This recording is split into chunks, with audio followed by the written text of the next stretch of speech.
दोस्तों last lecture में हमने नंपाई देखा। वो नंबर्स का जादूगर था, बहुत तेज और पावरफुल। लेकिन रियल लाइफ में डेटा सिर्फ नंबर्स नहीं होता। डेटा में नाम होते हैं, तारीखें होती हैं, एड्रेस होते हैं, यानी मिक्स डेटा होता है। अगर मैं आपसे कहूं कि मुझे वो सारे कस्टमर चाहिए जिन्होंने पिछले हफ्ते 5000 से ज़्यादा की शॉपिंग की है, तो नंपाई पे ये करना मुश्किल हो जाएगा। क्यों? क्योंकि नंपाई सिर्फ सेम डेटा टाइप के ऊपर वर्क करता है। हमें कुछ ऐसा चाहिए जो MS एक्सेल जैसा दिखे, लेकिन एक्सेल से 100 गुना तेज हो। नमस्ते दोस्तों, मैं हूं सुप्रभात और स्वागत है आपका हमारे course Python programming and data science basic के इस नए एपिसोड में। आज हम डेटा एनालिटिक्स की दुनिया के सुपरस्टार से मिलेंगे। अगर नंपाई इंजन था तो ये पूरी गाड़ी है। आज हम सीखेंगे पांडास। तो चलिए डेटा की असली ताकत को अनलॉक करते हैं, स्टार्ट करते हैं आज का वीडियो लेक्चर। जैसा कि स्क्रीन पर लिखा हुआ दिख रहा है आपको, आज की वीडियो लेक्चर का टॉपिक है introduction to pandas, data handling and analysis. और इस वीडियो लेक्चर के कंटेंट्स हैं, सबसे पहले हम डिस्कस करेंगे वाई पांडास, उसके बाद हम देखेंगे पांडास का डेटा स्ट्रक्चर, फिर इंपोर्टिंग एक्सपोर्टिंग डेटा उसको डिस्कस करेंगे। उसके बाद हम देखेंगे डेटा सिलेक्शन एंड इंडेक्सिंग, उसके बाद डेटा क्लीनिंग पे काम करेंगे, उसके बाद सॉर्टिंग एंड एग्रीगेशन, उसके बाद एडिंग मॉडिफाइंग कॉलम्स, और सबसे लास्ट में हम देखेंगे मर्जिंग एंड ज्वाइनिंग डेटा। तो सबसे पहले सवाल उठता है वाई पांडास, पांडास क्यों जरूरी है? तो जैसा कि स्क्रीन पे लिखा हुआ दिख रहा है, pandas is a high level data manipulation library built on top of नंपाई। High level and built on top of नंपाई, इसका क्या मतलब है? तो इसका मतलब है कि पांडास को नंपाई की सारी स्पीड और पावर मिलती है, लेकिन पांडास को यूज करना क्या है, नंपाई से ज्यादा आसान है। इसको हम एक सिंपल फैक्ट से समझ सकते हैं। अगर नंपाई एक सुपर फास्ट कार इंजन है, तो पांडास क्या है, वो पूरी कार है जिसमें स्टीयरिंग व्हील्स, सीट्स और AC लगा है। चलाना आसान है, पावर इंजन की है। मतलब पांडास के बैकएंड में पावर नंपाई की ही काम करती है। दूसरा है कि it enables fast and flexible analysis of structure data. Fast and flexible analysis करके देता है, क्योंकि ये स्ट्रक्चर डेटा यानी टेबल वाले डेटा के लिए बनाया है। यहाँ पे डेटा टेबल के फॉर्मेट में, मतलब रोज और कॉलम के फॉर्मेट में मैनेज होता है। तो बहुत ही fast and flexible analysis pandas आपको करके दे देता है। अब बात करते हैं कुछ इसके की एडवांटेजेस की। सबसे पहले आता है परफॉर्मेंस। अब क्योंकि क्या है, ये नंपाई पे बना है, तो इसके सारे कैलकुलेशन क्या होते हैं, C लैंग्वेज में होते हैं, जो कि बहुत फास्ट होते हैं। दूसरा है ईज ऑफ यूज। क्या इसके कमांड्स बहुत ही इंट्यूटिव होते हैं, बहुत ही आसान होते हैं, बिल्कुल माइक्रोसॉफ्ट एक्सेल में काम करने जैसा लगता है। इसके बाद आता है वर्सेटिलिटी। तो ये हर तरह के डेटा को पढ़ सकता है, चाहे डेटा CSV फॉर्मेट में हो, चाहे एक्सेल फॉर्मेट में हो, चाहे JSON में हो, चाहे SQL डेटाबेस, सब कुछ ये पढ़ सकता है। रही बात इंटीग्रेशन की, तो ये मैटप्लॉटलिब जो कि ग्राफ्स के लिए या विजुअलाइजेशन के लिए हम यूज करते हैं, और scikit-learn जो कि मशीन लर्निंग के लिए जैसी लाइब्रेरीज के साथ मिलकर बहुत अच्छा काम करता है। तो ये इसके कुछ की एडवांटेजेस हो गए। इसके बाद बात आती है कि इसका यूज कहाँ करते हैं। इसके कॉमन एप्लीकेशन में सबसे पहला आता है कॉमन एप्लीकेशन डेटा रैंगलिंग। अब देखिए, जब भी हमारे पास पाइथन में रॉ डेटा आता है तो वो मैसी डेटा होता है, उसमें बहुत गंदगी होती है। तो डेटा को एनालिसिस के लिए तैयार करना, यानी उसको साफ सुथरा करना, क्लीन करना, ट्रांसफॉर्म करना, यही डेटा रैंगलिंग कहलाता है।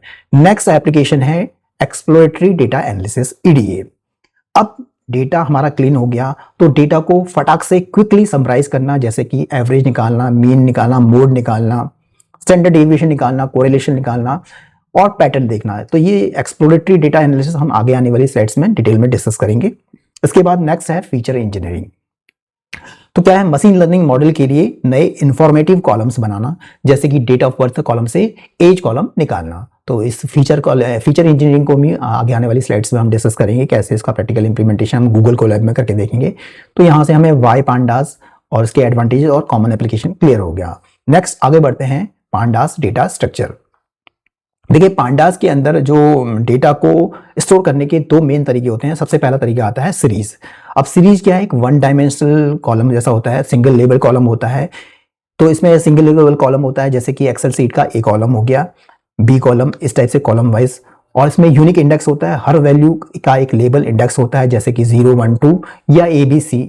तो इंडेक्सिंग क्यों यूज करते हैं, इससे डेटा निकालना आसान हो जाता है। रही बात डेटा टाइप्स की, तो ये कुछ भी स्टोर कर सकता है, इंटीजर, फ्लोट, स्ट्रिंग एटसेट्रा, सब कुछ ये स्टोर कर सकता है। तो इसका एग्जांपल जैसे कि यहाँ पे हमने बनाया pd.series। अब आप कहेंगे कि PD क्या है, तो PDs क्या है, एलियास नेम है पांडास का। जैसे कि हमने numpy यूज किया था, import numpy as np alias name था numpy का। ऐसे ही पांडास को यूज करने के लिए हम यूज करते हैं इंपोर्ट पांडास एज PD इसका एलियास नेम। तो pd.series फंक्शन में हम पहला पैरामीटर लिस्ट को पास करेंगे, जो कि वन डायमेंशनल कॉलम हमारा बना के दे देगा। और दूसरे पैरामीटर में हम अगर उस कॉलम का कुछ नाम देना चाहते हैं, जैसे कि यहाँ पे नेम इक्वल टू वैल्यूज हमने दे दिया, तो वो उसका नाम वैल्यूज से हो जाएगा। और रही बात इंडेक्सिंग की, तो थर्ड पैरामीटर में हम इंडेक्स दे सकते हैं, जैसे ABCD यहाँ पे दिया हुआ है, बाय डिफॉल्ट 0 1 2 ये इंडेक्स होता है। तो ये थ्योरी में मैंने आपको बता दिया। तो चलिए इसका प्रैक्टिकल इंप्लीमेंटेशन हम गूगल कोलैब में करके देखते हैं और वहाँ पे इसको प्रैक्टिकली इंप्लीमेंट करते हैं। चलते हैं गूगल कोलैब में। तो मैं यहाँ पे एक नया कोड सेल बना देता हूँ पहले, सबसे पहले। और सबसे पहला काम हम करेंगे इंपोर्ट pandas SPD। अब मैं सीरीज नाम से एक वेरिएबल बना देता हूँ और इसमें pd.series फंक्शन का यूज़ करेंगे हम। और इसके अंदर पहला पैरामीटर में मैं एक लिस्ट पास करता हूँ 1 2 3 4। और इसके बाद दूसरा पैरामीटर में इसका एक नेम देता हूँ, नेम इक्वल टू वैल्यूज। और थर्ड पैरामीटर में इसका मैं इंडेक्स देता हूँ, इंडेक्स यहाँ पे ABCD। और इसके बाद प्रिंट कर देता हूँ सीरीज को, और प्रिंट सीरीज डॉट वैल्यू से वैल्यूज प्रिंट हो जाएंगी मेरे पास में, और सीरीज डॉट इंडेक्स से मेरे पास में इंडेक्स मिल जाएगा।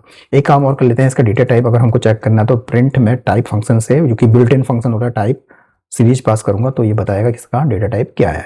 अब इसके बाद मैं इसको रन बटन पर क्लिक करता हूँ, या कीबोर्ड से कंट्रोल प्लस एंटर भी हम कर सकते हैं। तो यहाँ पे देखिए हमको क्लियर नजर आ रहा है, इसी क्लास क्या है, pandas.core.series क्लास है, सीरीज क्लास है। और वन डायमेंशनल कॉलम 1 2 3 4 है, जिसकी इंडेक्सिंग ABCD हमारे पास में हमको मिल गई। थोड़ा सा फॉन्ट साइज में इंक्रीज कर देता हूँ जिससे आपको क्लियर दिख जाए। तो यहाँ से क्लास जो गई इसकी सीरीज क्लास है, और इन कॉलम 1 2 3 4 इंडेक्स 1 ABCD। तो नेम क्या है इसका, वैल्यूज। और डेटा टाइप इसमें कौन कौन से हैं, NT64 है बाय डिफॉल्ट। तो यहाँ पे जब मैंने प्रिंट सीरीज किया, यहाँ पे तो सीरीज मेरे पास में प्रिंट होके आ गई। मैंने सीरीज डॉट वैल्यूज किया तो 1 2 3 4 ये वन डायमेंशनल कॉलम आ गया। और इन जो सीरीज डॉट इंडेक्स किया तो मेरे पास में इंडेक्स प्रिंट हो गया ABCD। तो यहाँ से हमारा क्लियर हमें समझ में आ गया कि कैसे हम सीरीज को वन डायमेंशनल कॉलम बना सकते हैं pd.series फंक्शन का यूज करके। हम यहाँ पे कैसे इसको इम्प्लीमेंट कर लेंगे। तो यहाँ से हमने इसका प्रैक्टिकल इंप्लीमेंटेशन करके भी देख लिया। नेक्स्ट आगे बढ़ते हैं, दूसरा चीज देखते हैं, डेटा फ्रेम। तो डेटा फ्रेम क्या होता है, ये 2 डायमेंशनल स्ट्रक्चर होता है, मतलब कोर स्ट्रक्चर होता है। ये पांडास का मेन स्ट्रक्चर है। ये एक पूरी एक्सेल सीट या एसक्यूएल टेबल जैसा होता है। इसमें रोज और कॉलम होते हैं। तो सिंपल वर्ड्स में कहें तो कि जो डेटा फ्रेम है 2 डायमेंशनल स्ट्रक्चर है, ये कंपोजिशन ऑफ होता है सीरीज का। मतलब एक डेटा फ्रेम बहुत सारी सीरीज से मिलकर बना होता है, जो सब एक कॉमन इंडेक्स को शेयर करते हैं। हर कॉलम अपने आप में क्या है, एक सीरीज होता है। फॉर एग्जाम्पल सपोज अगर हमारे पास में एक स्टूडेंट टेबल है, तो उसमें नेम हो गया, स्कोर हो गया, एड्रेस हो गया, एज हो गया, ये कॉलम्स हैं, ये अपने आप में क्या है, सीरीज है। तो इसका भी एग्जाम्पल से समझते हैं। जैसे सपोज यहाँ पे हमने डिक्शनरी फॉर्मेट में हमारे पास डेटा है, जिसमें हमारे पास 2 कॉलम है, नेम हो गया और स्कोर हो गया। नेम में हमारे पास में 3 नेम दिख रहे हैं यहाँ पे, एलिस हो गया, बॉब हो गया, चार्ली हो गया, और उनके स्कोर 85 90 और 78 है। तो जब मैं pd.dataFrame फंक्शन के अंदर इसको एज अ पैरामीटर पास करूंगा, तो ये मेरे पास में एक 2 डायमेंशनल स्ट्रक्चर बन के आ जाएगा, टेबुलर फॉर्मेट में डेटा आ जाएगा। तो चलिए इसका भी प्रैक्टिकल इंप्लीमेंटेशन हम करके देखते हैं। गूगल कोलैब में चलते हैं और वहाँ पे इसका प्रैक्टिकल इंप्लीमेंटेशन करते हैं। तो मैं एक नया कोड सेल बनाता हूँ यहाँ पे, और वहाँ पे इसको प्रैक्टिकली हम इम्प्लीमेंट करते हैं। तो सबसे पहले मैं क्या करूँगा, इंपोर्ट pandas SPD और df मतलब डेटा फ्रेम। तो df किस करते हैं, डेटा फ्रेम से। इससे पहले मैं डेटा बना लेता हूँ डिक्शनरी फॉर्मेट में। इसमें मेरे पास में पहला कॉलम नेम का हो गया। नेम में मैं कुछ नेम ले लेता हूँ, राम और अजय और रवि, ये मैंने नाम ले लिया। और दूसरा मैं ले लेता हूँ कॉलम, क्या लिया, स्कोर का, स्कोर। और स्कोर में फिर मैं यहाँ पे लिस्ट फॉर्मेट पे 89, 80, 90 मैंने ये दे दिया। डेटा मेरा बन चुका है डिक्शनरी फॉर्मेट में। अब मैं क्या लूँगा, डीएफ लूँगा। डीएफ मतलब शॉर्ट नेम है, डेटा फ्रेम को रिप्रेजेंट कर रहा है। और कौन सा फंक्शन यूज़ करूँगा, pd.dataFrame फंक्शन यूज़ करूँगा, और इसमें मैं एज अ डेटा पास कर दूँगा। इसके बाद मैं वही कर रहा हूँ, प्रिंट टाइप से फंक्शन से टाइप टू मैं लिखता हूँ यहाँ पे टाइप df, और यहाँ पे दूसरा प्रिंट करता हूँ df को। और इसके बाद मैं इसको रन करता हूँ। तो देखिए मेरे पास में जो क्लास है, इसकी क्लास आ गई है। क्लास क्या है, pandas.core.dataFrame क्लास आ गई। और एक टेबुलर फॉर्मेट में 2 कॉलम है, नेम और स्कोर, और 3 रोज है। फर्स्ट रो राम है और उसका स्कोर 89 है। दूसरी रो है अजय, उसका स्कोर है 80। थर्ड रो है रवि, उसका स्कोर है 90। तो 0 इंडेक्स पे फर्स्ट रो है, फर्स्ट इंडेक्स पे सेकंड रो और सेकंड इंडेक्स पे थर्ड रो। तो यहाँ से मेरा पांडास का दोनों डेटा को स्टोर करने के दोनों तरीके हमारे पास में आ गए, सीरीज और दूसरा है जो कि डेटा फ्रेम के फॉर्मेट में है। अब इसके बाद आता है डेटा को कैसे चेक करें। डेटा को चेक करना तो कुछ इसके एसेंशियल एट्रीब्यूट्स हैं और मेथड्स होते हैं, उनको वन बाय वन डिस्कस करते हैं। सबसे पहले आता है डॉट सेव। तो डीएफ डॉट सेव की क्या करता है, ये बताता है कि कितनी रोज और कॉलम है, जैसे कि टपल फॉर्मेट में होगा। जैसे कि अब यहाँ फॉर एग्जाम्पल हम अब इस केस में देख लेते हैं। यहाँ पे जो हमारा, अगर यहाँ पे मैं लगाता हूँ डीएफ, प्रिंट करता हूँ प्रिंट डीएफ डॉट सेव, एक प्रॉपर्टी है और इसके बाद मैं रन करता हूँ तो देखिए मेरे पास में क्या आ रहा है। थोड़ा सा फॉन्ट साइज बढ़ा देता हूँ मैं। तो देखिए 3,2 टपल फॉर्मेट में, मतलब कितनी रोज हैं, 3 रोज है, 1 2 3 रोज है और कॉलम कितने हैं 2, 3,2 2 कॉलम है। फर्स्ट कॉलम नेम का है, दूसरा है क्या है, स्कोर का है। तो डॉट सेव ये बता देता है कि कितनी रोज और कॉलम है टपल फॉर्मेट में। नेक्स्ट है दूसरा आता है DF dot columns. Dot columns क्या बताता है, ये सारे कॉलम्स के नाम की लिस्ट हमको दे देता है। फॉर एग्जाम्पल इसको अगर हम अप्लाई करें यहाँ पे डॉट कॉलम्स और इसको मैं रन करूँ तो यहाँ से मेरे पास में कॉलम्स कौन कौन से आ गए, नेम और स्कोर कॉलम है और इसका डेटा टाइप क्या है, एज अ ऑब्जेक्ट हमारा डेटा टाइप है डेटा फ्रेम क्लास का। तो यहाँ से हमारे पास में डॉट कॉलम्स वाला भी क्लियर हो गया। इसके बाद आता है dot index, DF dot index. ये सारे रो के लेबल या इंडेक्स की लिस्ट हमको दे देता है, जैसे कि 0 1 2 हमारे पास दिख रहे हैं यहाँ पे। तो मैं यहाँ पे डीएफ डॉट इंडेक्स करता हूँ, डॉट इंडेक्स करता हूँ और इसको रन करता हूँ तो देखिए इंडेक्स क्या आ रहा है, start from 0, stop 3 and step 1। Stop excluded होता है तो 0 और 1 और 2, तो 3 इंडेक्स हमारे पास आ गए। तो ये सारे इंडेक्स की हमको इन्फॉर्मेशन दे देता है।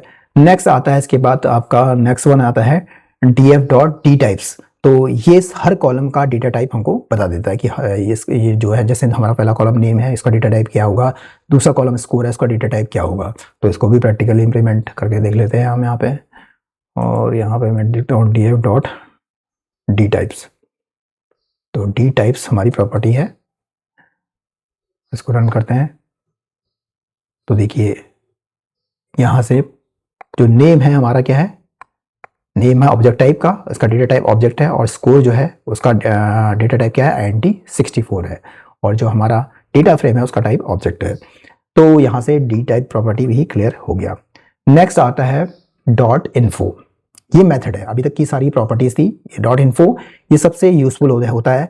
ये पूरे डेटा की हमको क्या करता है, क्विक समरी दे देता है कि कितनी रोज हैं, कितने कॉलम्स हैं, हर कॉलम का टाइप और कितनी non null values, non missing values, सब कुछ ये हमारी मेमोरी क्या यूज हो रही है, कितनी मेमोरी यूज हो रही है, सब कुछ हमारी क्विक इन्फॉर्मेशन हमको देता है। बहुत काम का फंक्शन है, बहुत यूजफुल होता है।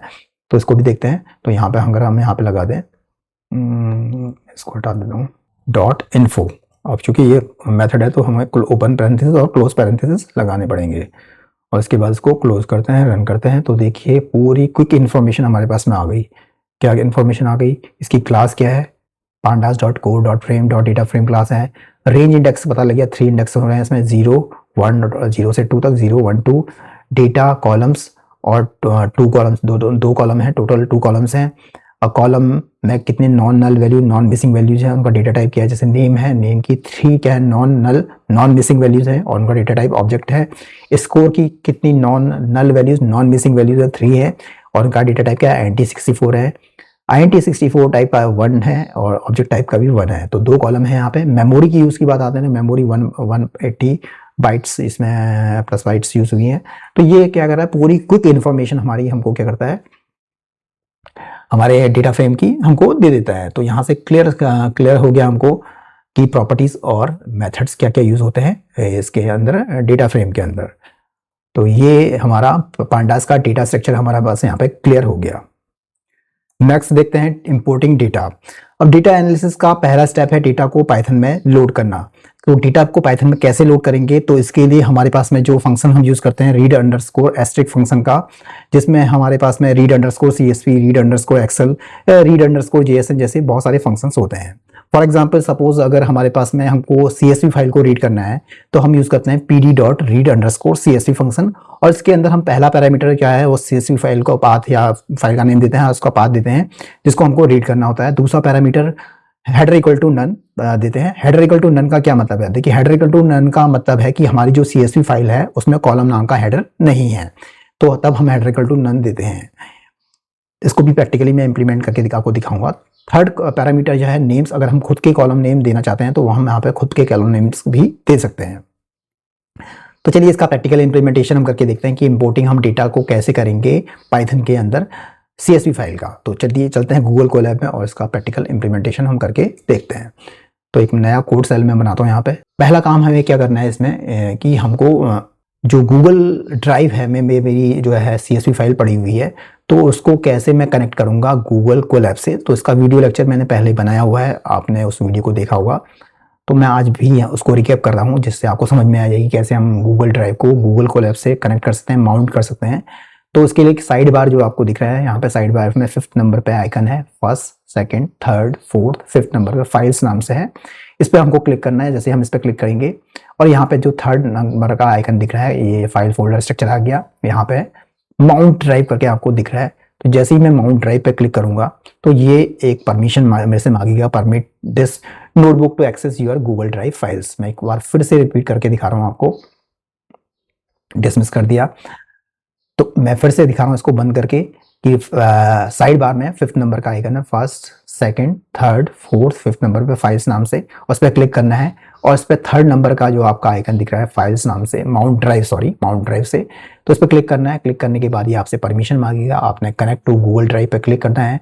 क्लिक करने के बाद माउंटिंग गूगल ड्राइव स्टार्ट हो जाएगा। जैसे ही ये माउंटिंग कंप्लीट हो जाएगी, यहाँ पे ड्राइव नाम का फोल्डर आ जाएगा यहाँ पे।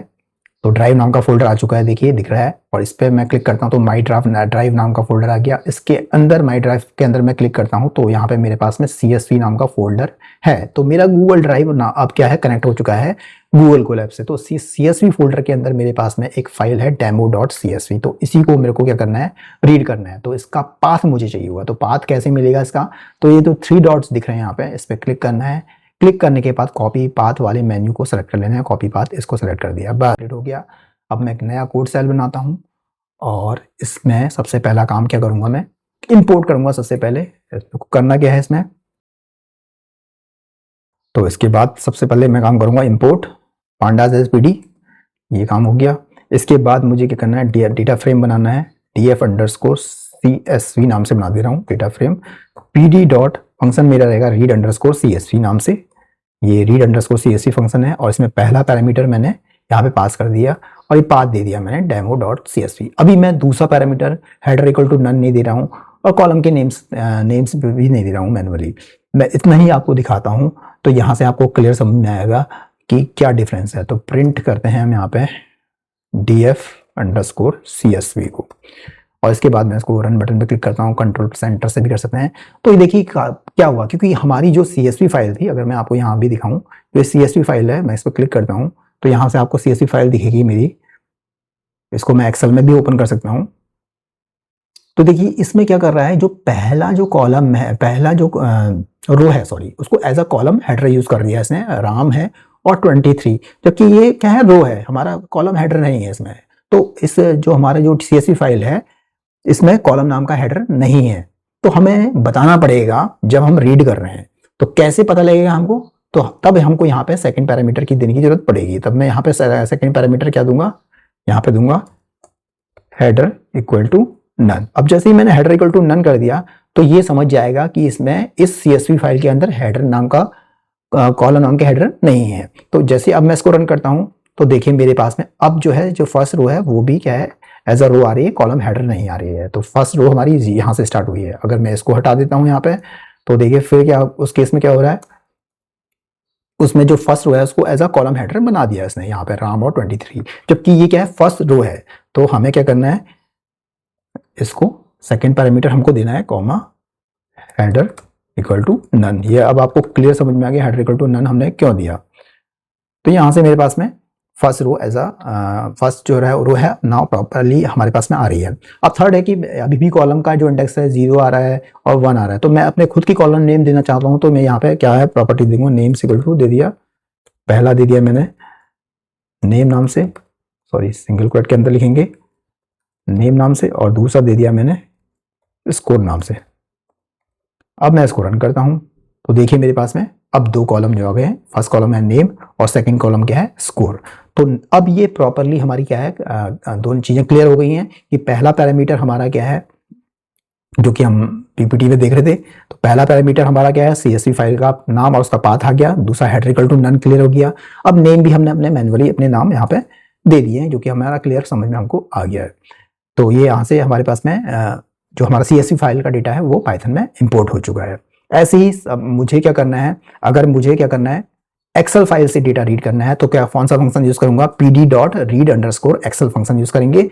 और इसमें पहला पैरामीटर एक्सेल फाइल का, जैसे यहाँ पे data.xls क्या है वो एक्सेल फाइल का एक्सेल फाइल का पाथ है।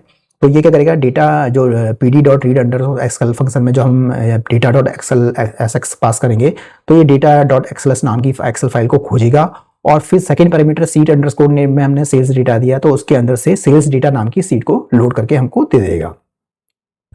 तो इसको भी प्रैक्टिकली इंप्लीमेंट करके देखते हैं, चलते हैं गूगल कोलैब में, एक नया कोड सेल में बनाता हूँ और इसके लिए भी मुझे क्या है इस एक्सेल फाइल का पाथ चाहिए होगा। तो इसको फिर से मैं आपको दिखा रहा हूँ। यहाँ पे मेरे पास में जैसे CSV फाइल का फोल्डर था ऐसे ही मेरे पास में क्या है एक्सेल नाम का फोल्डर है। इस एक्सेल फोल्डर के अंदर मेरे पास में एक फाइल पड़ी हुई दिखाता हूँ मैं आपको, ये है project management sample data.xls file है। तो इस फाइल का पाथ चाहिए मुझे, तो 3 डॉट पे क्लिक करना है और कॉपी पाथ कर लेना है। तो ये मेरा एक्सेल फोल्डर था और इसके अंदर मेरी फाइल कौन सी पड़ी है, प्रोजेक्ट मैनेजमेंट सैम्पल, और इसके अंदर मैंने 3 डॉट पे क्लिक करके इस कॉपी पाथ कर लिया। बस इतना काम करना है। तो मैं एक नया कोड सेल बनाता हूँ यहाँ पे और इसमें इसको भी प्रैक्टिकली इंप्लीमेंट करते हैं। और हमें क्या करना है, अब हमें करना है इम्पोर्ट। तो सबसे पहला हम इम्पोर्ट pandas as pd, ये तो करना ही करना है। उसके बाद df_ हम ले लेंगे वेरिएबल का नाम df_ नाम से, यहाँ से pd.read_excel फंक्शन हमारा रहेगा और इसमें पहला पैरामीटर मैं पास कर दिया, मैंने कंट्रोल भी कर दिया तो ये मेरा पाथ आ चुका है। यही पास तो ये CSV फाइल आ गई, एक्सेल फाइल आ गई। दूसरा पैरामीटर इसके अंदर सीट कौन सी करनी है, देखिए मैं अगर आपको इस जो फाइल है मेरी प्रोजेक्ट मैनेजमेंट डॉट ये वाली फाइल है, इसको मैं ओपन करके दिखाता हूँ। ये फाइल ये है मेरे पास, इसके अंदर मेरे पास सीट 1 है। इसमें मेरे पास में डेटा पड़ा हुआ है कुछ प्रोजेक्ट नेम प्रायोरिटी नाम से, 4 कॉलम 2 कॉलम है प्रोजेक्ट नेम और प्रायोरिटी और 4 रोज हैं। तो इसका नाम क्या है सीट 1 है। तो इसको मैं लोड करके दिखाता हूँ कैसे करेंगे। तो यहाँ पे मैं क्या करूँगा, यहाँ पे अपना जो एक्सेल फाइल है मेरी, यहाँ पे सेकेंड पैरामीटर हम दे देंगे यहाँ पे seat_name इक्वल टू देंगे सीट, नाम क्या है मेरा, सीट का नाम क्या है यहाँ से दिखाता हूँ मैं आपको, सीट 1 है मेरे पास यहाँ पे। तो सीट 1, बस इतना कर दिया मैंने काम। और इसके बाद मैं इसको प्रिंट करता हूँ df_, इसको मैं क्लोज कर देता हूँ सो दैट पूरा प्रॉपरली दिखे df_excel, ये कर दिया मैंने। और मैं इसको रन बटन पे क्लिक करता हूँ तो देखिए मेरे पास में प्रोजेक्ट नेम और प्रायोरिटी 2 कॉलम थे, 2 कॉलम है और 4 रोज हैं, 4 रोज आ चुकी हैं आउटपुट में। तो मैंने अब यहाँ से pd.read_excel में पहला पैरामीटर एक्सेल फाइल का पाथ जो कि मैंने आपको समझा दिया कैसे लेना है, दूसरा seat_name में स्वीट का नाम दे दिया तो इसने लोड करके दिखा दिया। तो यहाँ पे 4 रोज और 2 कॉलम हमारे पास में आ गए। तो यहाँ से हमें क्लियर हो गया कि हम सीट को कैसे इंपोर्ट कर सकते हैं। तो यहाँ से हमने CSV का डेटा भी रीड करना सीख लिया और एक्सेल का डेटा भी इंपोर्ट करना सीख लिया। ये दोनों चीज़ें हमारी यहाँ पे से हमको क्लियर हो चुकी हैं। तो यहाँ से हमारा pd.read_csv फंक्शन का यूज़ करना और pd.read_excel का यूज़ करना, ऐसे ही हम जेसन डेटा भी कर सकते हैं, ऐसे ही एसक्यूएल का डेटाबेस से भी डेटा टेबल का डेटा ले सकते हैं। तो यहाँ से हमारा इंपोर्टिंग डेटा क्लियर हो गया। तो इंपोर्ट करना कैसे है वो हमारा क्लियर हो गया। नेक्स्ट देखते हैं एक्सपोर्टिंग डेटा। तो जब आप अपना एनालिसिस पूरा कर लेते हैं तो आप df.to_asterisk या df.to_csv या df.to_excel फंक्शन का यूज करके अपने नए डेटा फ्रेम को फाइल में सेव कर सकते हैं। फॉर एग्जांपल जैसे कि हमारे पास में जो हमने डेटा फ्रेम CSV में के थ्रू बनाया, CSV फाइल को रीड करके बनाया था, उसको हमको क्या करना है, एक्सपोर्ट करना है। तो हम क्या यूज करेंगे, df.to_csv, और उसमें पहला पैरामीटर में हम CSV जो भी आउटपुट फाइल का नाम दे देंगे, कुछ भी नाम दे सकते हैं, जैसे यहाँ पे output.csv दिया है। दूसरा जो पैरामीटर में इंडेक्स इक्वल टू फॉल्स लिखा हुआ है। अब ये क्वेश्चन होता है इंडेक्स इक्वल टू फॉल्स क्यों लिखा है, तो index equal to false set करना चाहिए। क्यों? क्योंकि अगर आप ये नहीं करेंगे तो पांडास क्या करेगा, फालतू में रो का जो इंडेक्स है 0 1 2 3 दिखाता हूं मैं, जो कि यहाँ पे हमने बनाया है, अभी दिखाया था मैंने आपको कोडिंग में, जब हमने रीड करा था यहाँ पे CSV फाइल को। तो ये रो का इंडेक्स 0, ये दिख रहा है 0 1 2 3 4 रो का इंडेक्स।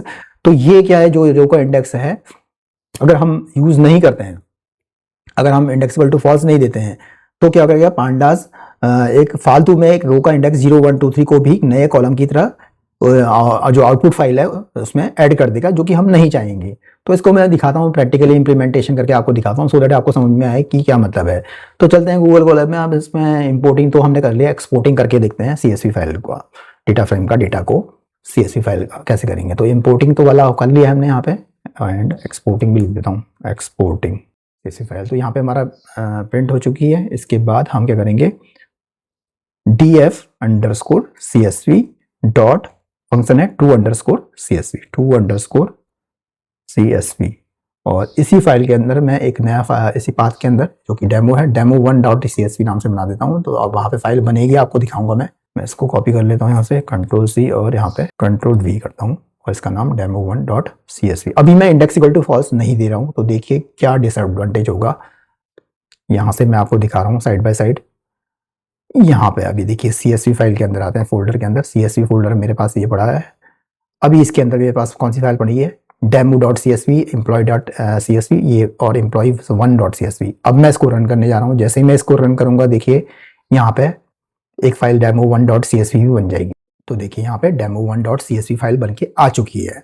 अब जो demo1.csv फाइल बनी है, आई है, जैसे मैंने इसको एक्सिक्यूट किया, df_csv डॉट, इसका फंक्शन कौन सा यूज किया, to_csv, और इसमें फाइल का नाम दे दिया मैंने demo1.csv उसी पाथ के अंदर। अब मैं इस फाइल को खोल रहा हूँ, देखिए मैं इस पर डबल क्लिक करता हूँ, खोलता हूँ, तो देखिए इसने क्या करा, यहाँ पे एक जो रो का इंडेक्स था हमारा, यहाँ पे जो रो का इंडेक्स था 0 1 2 3 4, ये जो था, इसको भी एक ऐसा कॉलम यहाँ पे ऐड कर दिया इसने, क्योंकि हमारे पास कॉलम क्या है, 2 ही कॉलम थे, नेम और स्कोर। हमें ये नहीं चाहिए था, ये कॉलम जो आ रहा है 0 1 2 3, एक एक्स्ट्रा कॉलम इसने फालतू का ऐड करके दे दिया। तो इसी को हमको हटाना है, तो इसके लिए हमको क्या करना पड़ेगा, यहाँ पे मैं फिर से इसको डिलीट कर देता हूँ, फिर से बना के देखेंगे। फिर इसको डिलीट कर रहा हूँ मैं फाइल को।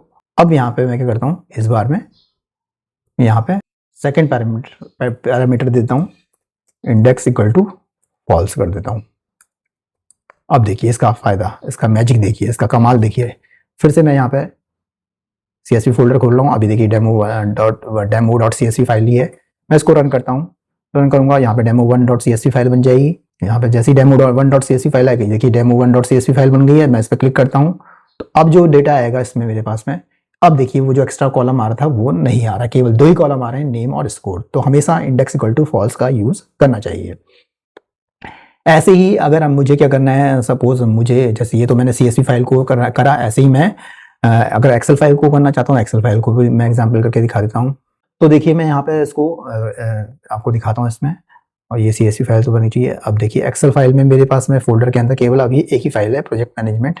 अब मैं इसको रन कर रहा हूँ। जैसे ही मैं इसको रन करता हूँ, रन किया मैंने, तो देखिए यहाँ पे एक फाइल बन जाएगी, output.xls फाइल बन जाएगी मेरे पास में। तो देखिए output.xls फाइल आ चुकी है।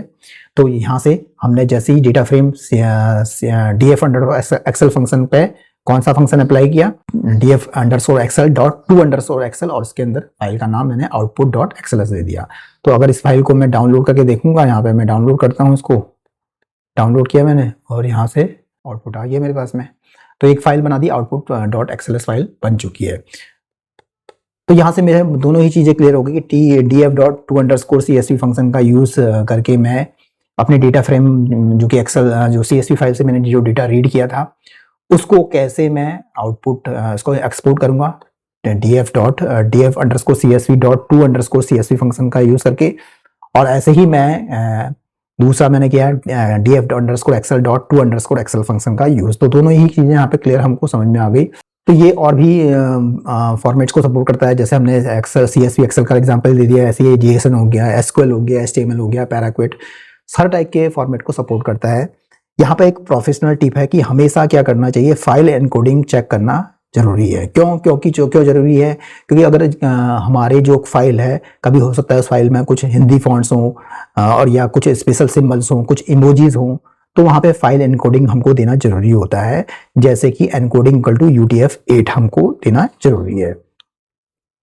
तो जैसे कि यहाँ पे, और अगर स्पेशली अगर हमको एक्सेल फाइल के में ही ओपन करना है तो UTF-8 /signature SIG पैरामीटर हमको encoding equal to UTF-8 -sig हमको देना जरूरी है, सो दैट हमको हमारा डेटा प्रॉपर दिखे। क्यों देना जरूरी है, मैं इसको आपको प्रैक्टिकली इम्प्लीमेंटेशन करके दिखा रहा हूँ। अगर हम यूज़ नहीं कर रहे हैं तब क्या प्रॉब्लम आएगी, दिखाता हूँ मैं आपको। यहाँ से जैसे कि जब मैंने यहाँ पे ये मेरा CSV डेटा रीड किया था और मेरा यहाँ पे एक हिंदी फॉन्ट राम था और 30 है। अगर मैं इस CSV फाइल को एक्सेल में ओपन करता हूँ, देखिए मैं इस CSV फाइल कहाँ पे है, ये CSV फोल्डर के अंदर है, ये है CSV फाइल। अब मैं इसको डाउनलोड करता हूँ। प्रॉब्लम ये है, देखिए प्रॉब्लम आपको दिख रही है सामने कि यहाँ पे जो मेरा पास नाम था राम, वो हिंदी में लिखा हुआ था, लेकिन यहाँ क्या है, वो बिल्कुल ही बिगड़ चुका है। उसका नाम प्रॉपरली राम नहीं लिखा हुआ आ रहा है, क्योंकि वो हिंदी फॉन्ट में लिखा हुआ है। तो यहाँ पे अगर हम एनकोडिंग दे दें तो क्या होगा, उससे क्या होगा कि हमारा एक्सेल फाइल को पता ले जाएगी यहाँ पे एनकोडिंग UTF-8-sig यूज हुआ है, और हमारा डेटा बिगड़े ना, डेटा जैसा है वैसा ही एक्सपोर्ट हो, वैसा ही राइट हो। तो यहाँ पे मैं आपको दिखाता हूँ, इसको मैं क्लोज करता हूँ और डोंट सेव, और इसके बाद यहाँ पे एक पैरामीटर देता हूँ एनकोडिंग, इसको दिखाता हूँ कैसे करना है। एनकोडिंग इक्वल टू देना है UTF-8-sig, ये लगा दिया मैंने स्पेशली एक्सेल के अंदर यूज करने के लिए। अदरवाइज आप केवल UTF-8 भी दे सकते हैं, बट अगर आपको स्पेशली एक्सेल में अपना CSV फाइल को ओपन करके देखना है और चाहते हैं कि आपका जैसा ही डेटा एक्सपोर्ट कर रहे हैं एज इट इज ही रहे, कोई चेंजेस ना हो, तो आप sig यूज कर देंगे, UTF-8-sig। अब इसके बाद मैं इसको रन करता हूं। तो देखिए मैं अब ये फाइल को डाउनलोड करूंगा, ये मेरी demo1.csv फाइल को मैं, तो देखिए मेरा डेटा जैसा है as it is, RAM as it is आ रहा है। अगर मैं इसको फिर से हटा दूंगा यहाँ से UTF, ये वाली लाइन हटा देता हूँ मैं, और फिर से मैं रन करता हूँ, और मेरी फाइल बनी है demo1.csv। इसको फिर से डाउनलोड करके दिखाऊंगा आपको। तो क्या होगा, दिक्कत क्या आएगी, वही दिक्कत आएगी कि मेरा डेटा क्या है, एज इट इज नहीं रहेगा, डेटा बिगड़ जाएगा। डेटा बिगड़ गया मतलब डेटा जैसा हमारा डेटा था वो डेटा मुझे नहीं मिल पाया। तो देखिए डेटा मेरा फिर से बिगड़ गया। यहाँ पे डेटा क्या है, गड़बड़ा गया, राम नाम जो हिंदी में फॉन्ट में लिखा था वो नहीं आ रहा है। तो मुझे इसका सोल्यूशन कैसे मिलेगा, हमेशा याद रखना है, मुझे यहाँ पे क्या करना है, थर्ड पैरामीटर में, ये बेस्ट प्रैक्टिस है, एनकोडिंग इक्वल टू देना है UTF-8-sig, और मैं इसको फिर रन करता हूँ। रन किया और हमारे पास में डेटा जैसा डेटा है वैसे ही डेटा हमारे पास में राम हमसे मिल गया हमको। तो यहाँ पे फाइल एनकोडिंग का यूज करना हमें आना चाहिए, ये प्रोफेशनल टिप है, हमेशा हमको इसको यूज करना चाहिए। तो यहाँ से हमारा इंपोर्टिंग डेटा कैसे करेंगे, एक्सेल में डेटा को रीड कैसे करेंगे, PD.read_CSV और PD.read_excel फंक्शन का प्रैक्टिकल इंप्लीमेंटेशन हमने करके देखा। ऐसे एक्सपोर्टिंग डेटा कैसे करेंगे, डेटा df.to_CSV या df.to_excel फंक्शन का यूज कैसे करेंगे, इंडेक्स इक्वल टू फॉल्स का क्या यूज है, और एनकोडिंग पैरामीटर का क्या यूज है, क्यों देना चाहिए, ये सब हमने प्रैक्टिकली इंप्लीमेंटेशन करके देख लिया। तो नेक्स्ट इसमें देखते हैं डेटा सिलेक्शन एंड इंडेक्सिंग। अब डेटा तो लोड हो गया, अब उसमें से जरूरी इंफॉर्मेशन निकालते हैं। कैसे निकालेंगे, तो सबसे पहला आता है सिंगल कॉलम, हम कैसे अगर एक्सेस करना है, तो सिंगल कॉलम के लिए हमको जो हमने डेटा फ्रेम बनाया है उसमें कॉलम का नेम देंगे। तो क्या करेगा, हमको सिंगल कॉलम में कॉलम का नेम देंगे तो एक सिंगल कॉलम निकाल कर दे देगा, और इसका टाइप क्या होगा, एज अ सीरीज होगा हमारा। तो इसको प्रैक्टिकली इम्प्लीमेंटेशन करके देख लेते हैं कैसे हम सिंगल कॉलम को सेलेक्ट करेंगे। चलते हैं उसे गूगल कॉलम में और उसका प्रैक्टिकल इम्प्लीमेंटेशन करके देखते हैं। जैसे कि अभी हमने एक CSV फाइल हमने demo.csv फाइल की थी। अब मैं एक और फाइल है जो मेरे पास इसमें है, जो कि मैंने माउंटिंग कर चुका हूँ। यहाँ पे एक फाइल पड़ी हुई है, employees.csv फाइल पड़ी हुई है। इस फाइल को मैं कैसे रीड करूंगा, तो इसके 3 डॉट पे क्लिक करता हूँ, कॉपी पाथ करता हूँ और यहाँ से मैं आपको इसका पूरा इसको Ctrl+V कर देता हूँ। यहाँ पे ये मैंने CSV फाइल हेडर नन की देने की जरूरत नहीं है क्योंकि मेरे पास में हेडर है इसमें और कॉलम के नाम ऑटोमेटिकली पड़े हैं। मैं इसको आपको रन करा के दिखा रहा हूँ। तो यहाँ से देखिए मेरे पास में पूरी employees.csv फाइल है। इसमें 10 रोज हैं मेरे पास में और 4 कॉलम है, नेम, एज, डिपार्टमेंट, सैलरी। अब मुझे केवल सिंगल कॉलम मुझे दिखाना है, तो मैं कैसे करूँगा, यहाँ पे DF के अंदर उस कॉलम का नाम, तो कॉलम का सपोज मेरे को सिंगल कॉलम नेम दे चाहिए, तो यहाँ पे केवल एक नेम ही आप मेरे पास में आएगा। और ये क्या है, इसका ये एज अ सीरीज है, ये एक डेटा फ्रेम नहीं है, एक सीरीज है और इसकी इंडेक्सिंग 0 1 2 3। कैसे चेक करेंगे कि ये सीरीज है, इसका डेटा टाइप सीरीज है। तो अगर मैं टाइप लगाऊं यहाँ पे टाइप फंक्शन से देखूं तो मुझे यहाँ पे इसका डेटा टाइप क्या नजर आएगा, pandas.core.series डेटा टाइप ये नजर आ रहा है। ऐसे ही अगर मुझे मल्टीपल कॉलम्स सेलेक्ट करने हैं तो DF के अंदर डबल स्क्वायर ब्रैकेट हम यहाँ पे यूज करते हैं, तो ये मल्टीपल कॉलम्स निकालकर हमको देगा और जिसका डेटा टाइप क्या होगा, एक छोटी टेबल डेटा फ्रेम ही होगी। तो इसको भी प्रैक्टिकल इंप्लीमेंटेशन करके देख लेते हैं। तो यहाँ पे मैं नेम दे दिया और इसके बाद एक स्क्वायर, इसके अंदर दो स्क्वायर ब्रैकेट देने पड़ेंगे, पहला स्क्वायर ब्रैकेट और इसके अंदर एक और स्क्वायर ब्रैकेट, और फिर ये स्क्वायर ब्रैकेट को क्लोज करेंगे और उसके बाद स्क्वायर ब्रैकेट। अगर मैं अब चेक करूंगा डेटा टाइप, देखिए डेटा टाइप क्या है, डेटा फ्रेम क्लास। इसका क्लास डेटा टाइप क्लास क्या है, इसका थोड़ा सा फॉन्ट साइज बढ़ाता हूं, तो डेटा टाइप क्लास क्या है, फ्रेम नजर आ रही है। जबकि अगर हम सिंगल कॉलम करते थे, जैसे इससे पहले हमने करा था यहाँ पे प्रिंट टाइप फंक्शन में हमने यूज किया था टाइप और DF_CSV नाम से, और हमें केवल नेम दिया था सिंगल कोट के अंदर। तो यहाँ पे इसका डेटा टाइप क्या आया था, सीरीज आई थी। अब देखिए दोनों में डिफरेंस। अब और इसको अगर प्रिंट करूंगा मैं यहाँ पे, तो यहाँ पे एज अ सिंगल आर था यहाँ पे, और यहाँ पे क्या है, यहाँ पे दूसरी टेबल आ जाएगी मेरे पास में। स्क्वायर ब्रैकेट तो आएगा, डबल स्क्वायर ब्रैकेट तो आएगा ही आएगा, और ये आ गया। अब मैं इसको रन करता हूँ, देखिए मेरे पास में ये पहली बार में सीरीज के फॉर्मेट में डेटा आ रहा है और दूसरी बार में मेरे पास में क्या है, एक टेबुलर डेटा आ गया, नेम और एज कॉलम। केवल 2 ही कॉलम आ रहे हैं, नेम और एज कॉलम मेरे पास में आ रहा है। तो यहाँ से मेरे पास में क्लियर हो गया कि सिंगल कॉलम को सेलेक्ट करना है तो DF के अंदर कॉलम नेम, और अगर मल्टीपल कॉलम सेलेक्ट करने हैं तो डबल स्क्वायर ब्रैकेट और आउटर के अंदर एक इनर स्क्वायर ब्रैकेट रखेंगे, उसमें कॉलम्स के नेम देंगे जिनको हमको सेलेक्ट करके दिखाना है। तो ये कॉलम सिलेक्शन हमारा क्लियर हो गया। नेक्स्ट आता है इसमें रो सिलेक्शन। अब रो सिलेक्शन में 2 तरीके से होता है। सबसे पहले DF.LOC जो कि लेबल बेस्ड, ये क्या करता है, ये लेबल या नाम से डेटा को ढूंढ कर हमको देता है। जैसे हम DF.LOC यूज करेंगे तो ये नेम या लेबल से देगा आपको। कैसे देगा, देखिए दिखाता हूं मैं आपको। यहाँ से इसको हम हटा देते हैं अभी, DF_CSV इक्वल टू DF_CSV.LOC, और इसके अंदर लोकेशन वाइज करेगा। जैसे मैंने कहा 0 लोकेशन में 0th रो के अंदर मेरे को केवल क्या चाहिए, 0th रो के अंदर मुझे चाहिए नेम चाहिए। तो यहाँ पे लेबल का नाम क्या है, नेम है, मतलब कॉलम का नाम। तो यहाँ से मेरे को केवल अगर इसका मैं प्रिंट करूंगा, फिर प्रिंट करता हूँ प्रिंट DF_CSV, तो यहाँ पे मेरे पास में क्या होगा, नेम क्या है, अमित शर्मा। जबकि मेरे पास में इससे पहले अगर हम प्रिंट करें यहाँ पे DF_CSV, तो मेरे पास में यहाँ पे पूरी नेम, एज, डिपार्टमेंट था। तो पहली रो में जो नाम है, 0th रो, मतलब पहली रो के अंदर नेम को ही प्रिंट करना है। तो मैंने लेबल नेम क्या है, नेम दे दिया यहाँ पे। तो ये नेम या लेबल के लेबल बेस या नेम बेस पे काम करता है DF.LOC, जो कि हमको यहाँ पे दिख रहा है। जैसे मैं यहाँ पे नेम लिख दूँ कॉमा एज किया, तो अब क्या है, नेम 0th रो में नेम क्या है, अमित शर्मा है, और एज क्या है 28। तो ये मेरे दो कॉलम मेरे पास दे देगा यहाँ पे आउटपुट। अगर मैं दिखाऊँ आपको, तो नेम क्या है, अमित शर्मा आ गया, और एज क्या है, एज 28 इसने दे दी।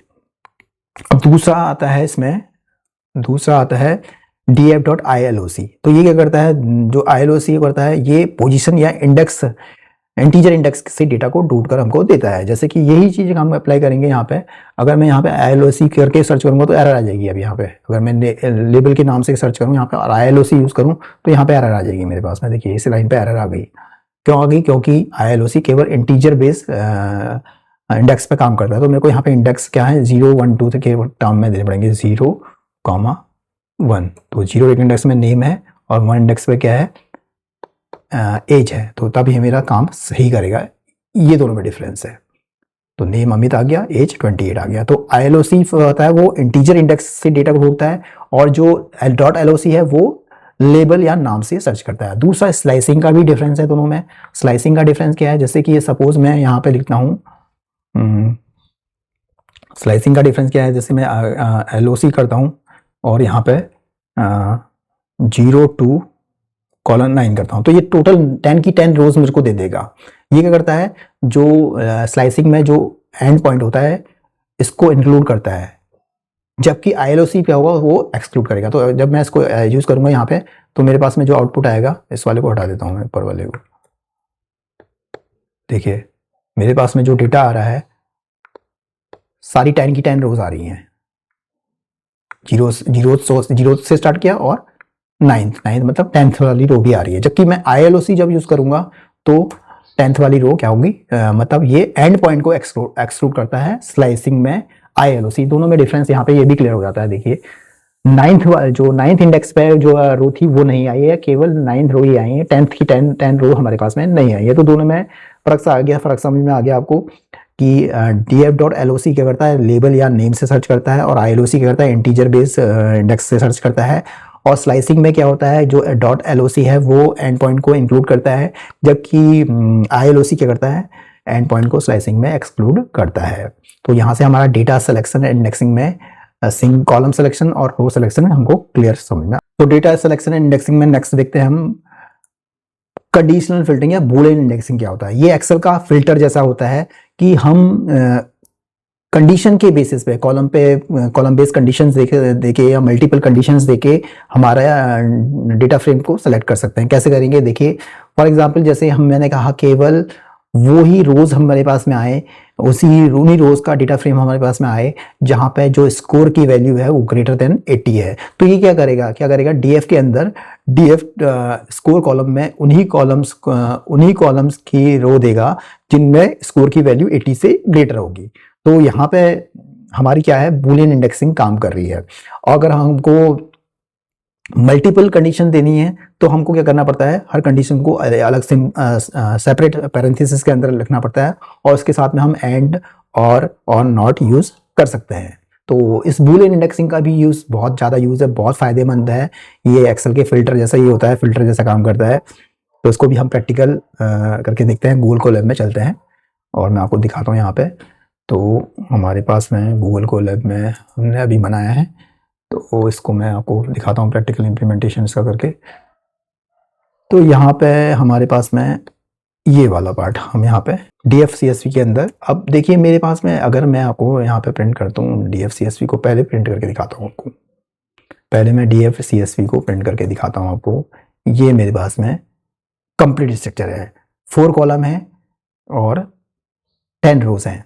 तो मैं ये चाहता हूं कि मेरे पास वही रोज आए जहां पे सैलरी क्या है 40,000 से ज्यादा हो। तो मैं कैसे करूंगा? यहाँ पे बूलियन इंडेक्सिंग या बूलियन इंडेक्सिंग का यूज करूंगा। फिल्टरिंग हो जाएगी एक तरह से, क्योंकि हमने दिखाया था अभी आपको, यहाँ पे हमने जो बनाया था बूलियन इंडेक्सिंग कंडीशनल फिल्टरिंग का यूज किया था। तो मैं उसी का प्रैक्टिकल इंप्लीमेंटेशन करके दिखा रहा हूँ आपको।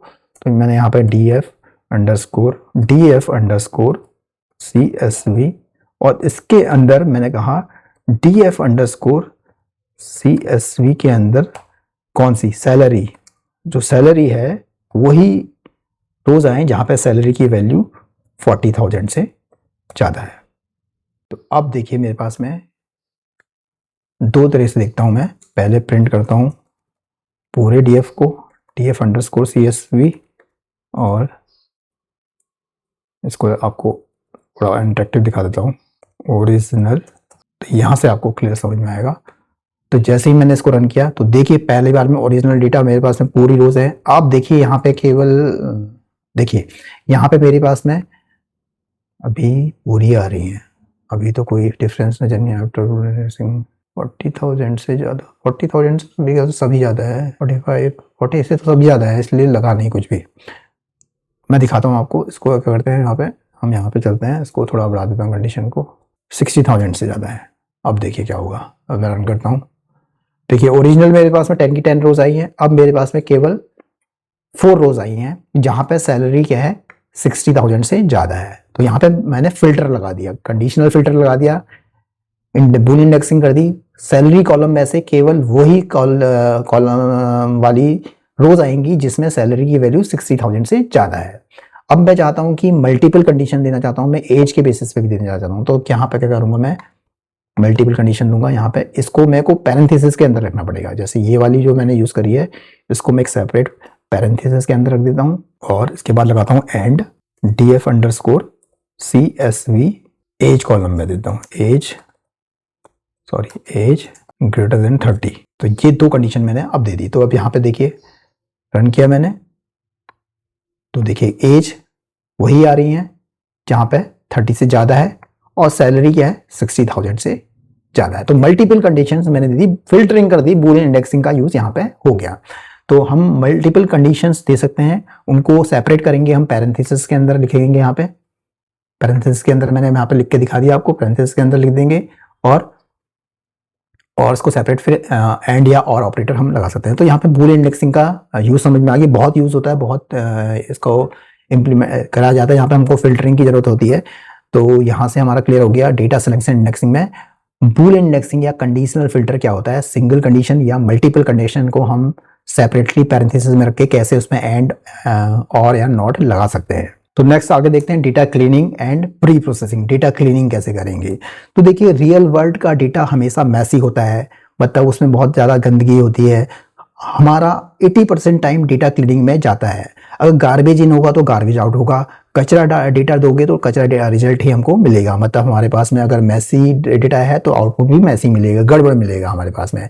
तो उसको क्लीनिंग करने के लिए सारा काम हम कैसे करेंगे, कैसे इसको करेंगे, क्योंकि डेटा रेंगलिंग हमने बताया था आपको, एप्लीकेशन यूज़ कहाँ कहाँ होता है। तो डेटा क्लीनिंग का प्रैक्टिकल इंप्लीमेंटेशन हम यहाँ कर रहे हैं, वहाँ पर मैंने आपको एप्लीकेशन थ्योरेटिकल समझाया था, इसका प्रैक्टिकल इंप्लीमेंटेशन हम यहाँ पे करके देखेंगे। तो सबसे पहला काम आता है हैंडलिंग मिसिंग वैल्यूज़।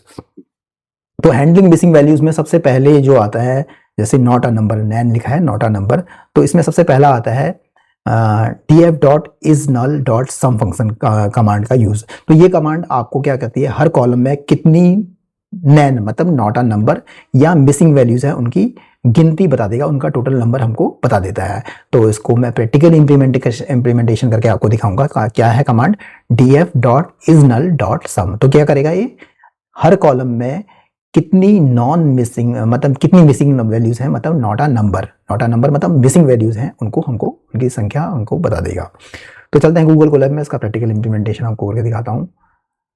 तो देखिए यहाँ पे मेरे पास में एक एक्सेल CSV फाइल के अंदर ही, इसके अंदर एक और फाइल पड़ी हुई थी, employees1 नाम से CSV फाइल पड़ी हुई है, मेरे को ये फाइल चाहिए। तो इसमें मैं 3 डॉट पे क्लिक किया, मैंने कॉपी पाथ कर लिया और इस फाइल को मैं यूज़ करूँगा यहाँ पे, क्योंकि इसमें बहुत सारा मेरा क्या है, इस फाइल को यूज़ करने का मेन कारण ये है कि इसमें बहुत सारा क्या है, नॉट अ नंबर डेटा है, मिसिंग डेटा है यहाँ पे, जो कि मैं आपको खोल के दिखाऊंगा। यहाँ कहीं भी जगह पे डेटा नहीं दिखेगा आपको, मैं इसको आपको दिखाता हूँ। ये देखिए यहाँ पे इस रोज़ में, यहाँ है इस रो में, बहुत सारी रोज़ में नहीं है, मैं आपको दिखाता हूँ इसको जब रीड करके दिखाएंगे। तो मैंने यहाँ से इसको क्या करा है, यहाँ से इसका पाथ कॉपी 3 डॉट पे करके कॉपी पाथ कर लिया है। तो मैं आपको दिखाता हूँ इसको, मैंने इसको Ctrl+V किया है यहाँ पे। तो देखिए ओरिजिनल डेटा मेरे पास क्या है, ये है, और मैं इसको रन करता हूँ। तो देखिए यहाँ पे नॉट अ नंबर, यहाँ नॉट अ नंबर दिख रहा है आपको, थोड़ा सा फॉन्ट साइज में बढ़ा देता हूँ। तो देखिए बहुत सारा मिसिंग डेटा इसमें है, तो क्लीनिंग करना बहुत ज़रूरी है। यहाँ पे हर कॉलम में कोई ना कोई नॉट अ नंबर आपको नेम कॉलम में भी दिख रहा है, एज कॉलम में भी दिख रहा है, डिपार्टमेंट में भी दिख रहा है, सैलरी में। तो कौन सा कमांड हमको यूज़ करनी है, हम यूज़ करेंगे प्रिंट करके। यहाँ पे ओरिजिनल डेटा दिख रहा है, यहाँ पे प्रिंट कर देता हूँ मैं आपको, प्रिंट किया मैंने df.CSV नाम से .isNull और इसके अंदर .sum। तो मैंने यहाँ पे जैसे ही इसको करा और इसको रन किया, तो देखिए क्या हुआ। इसके बाद आउटपुट जो मेरे को मिल रहा है, देखिए नेम जो कॉलम है उसमें 2 मिसिंग वैल्यूज हैं।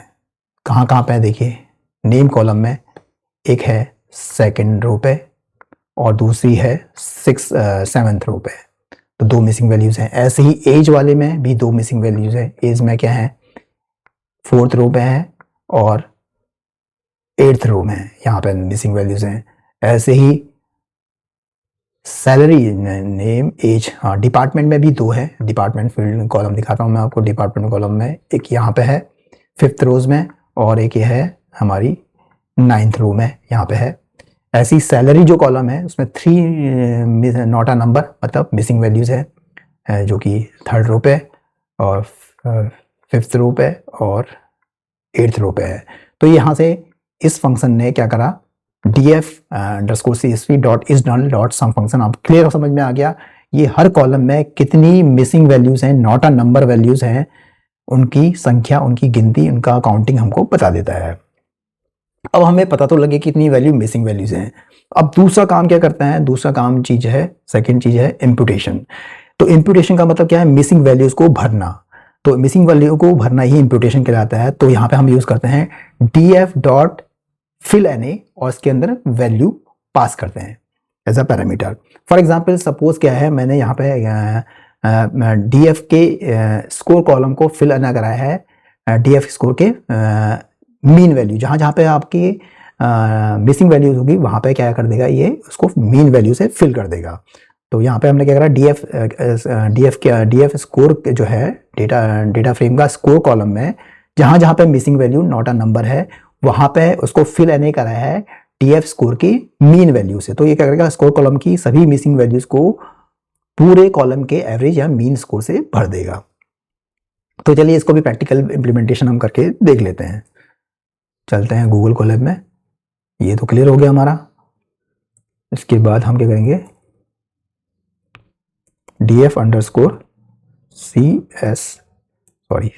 CSV equal to df_CSV।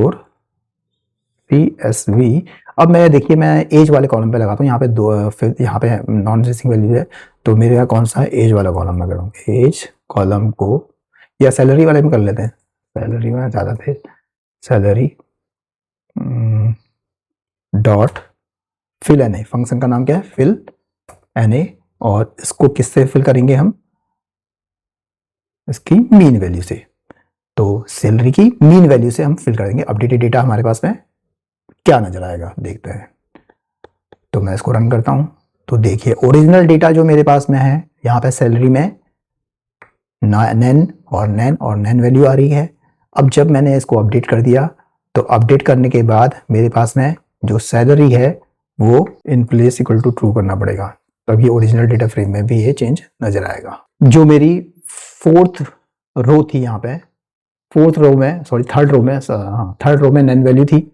अब 3rd रो में इसने क्या कर दिया है, मीन वैल्यू से, क्योंकि फ्लोट में सबकी मीन वैल्यू से इसको फिल कर दिया है यहाँ पे। ऐसे ही हमारी 5th रो में भी थी, 5th रो में भी थी।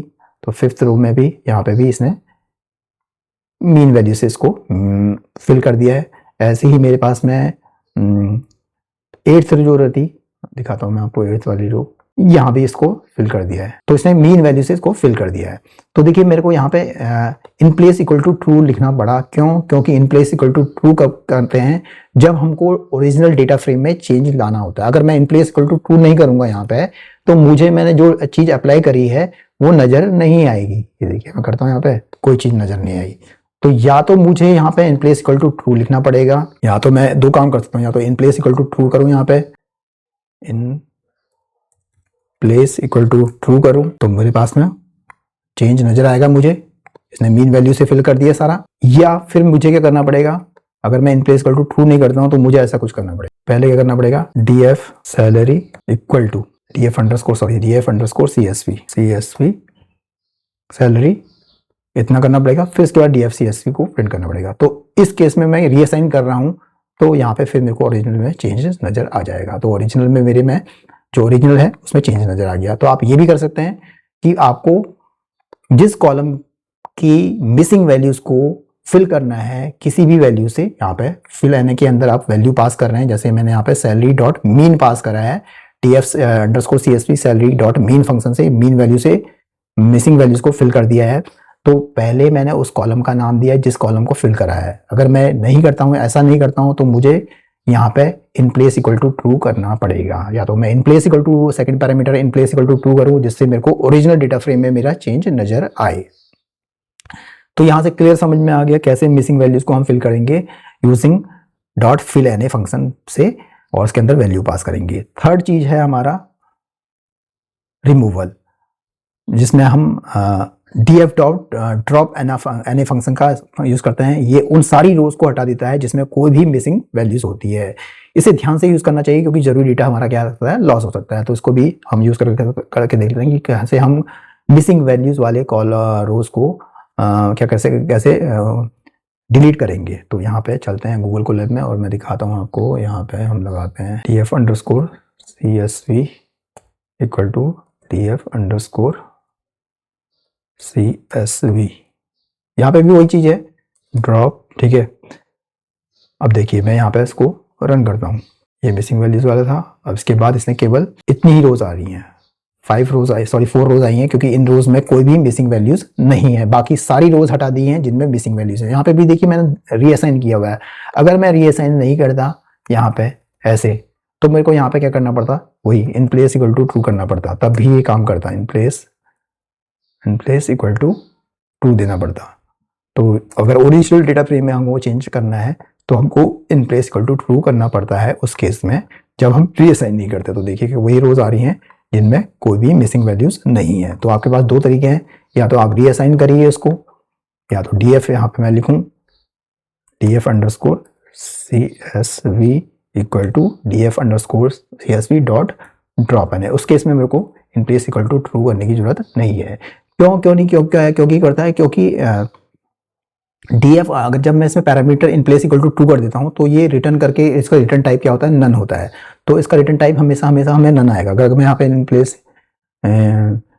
प्लेस इक्वल टू ट्रू करूँ यहाँ पे, तो मेरे को यहाँ पे जो होगा कोई चीज नजर नहीं आएगी। देखो रिटर्न टाइप क्या है, यहाँ पे नन दिया इसने, क्योंकि ये रिटर्न करके क्या कर देता है, जब भी हम in place equal to true करते हैं तो ये रिटर्न क्या करता है, नन देता है। कोई चेंज तो करता है ओरिजिनल डेटा फ्रेम के अंदर, लेकिन रिटर्न टाइप क्या है इसका, नन होता है। तो उस केस में हमको फिर रीअसाइन करने की जरूरत नहीं है। तो दोनों तरीके हैं, या तो आप रीअसाइन करिए या उसमें सीधे in place equal to true आप सेट कर दीजिए। तो यहाँ से हमें क्लियर समझ में आ गया कि मिसिंग वैल्यूज को कैसे हैंडल करना है। df.isNull फंक्शन फंक्शन का यूज करके हम काउंट कर सकते हैं कि हर कॉलम में कितनी मिसिंग वैल्यूज हैं।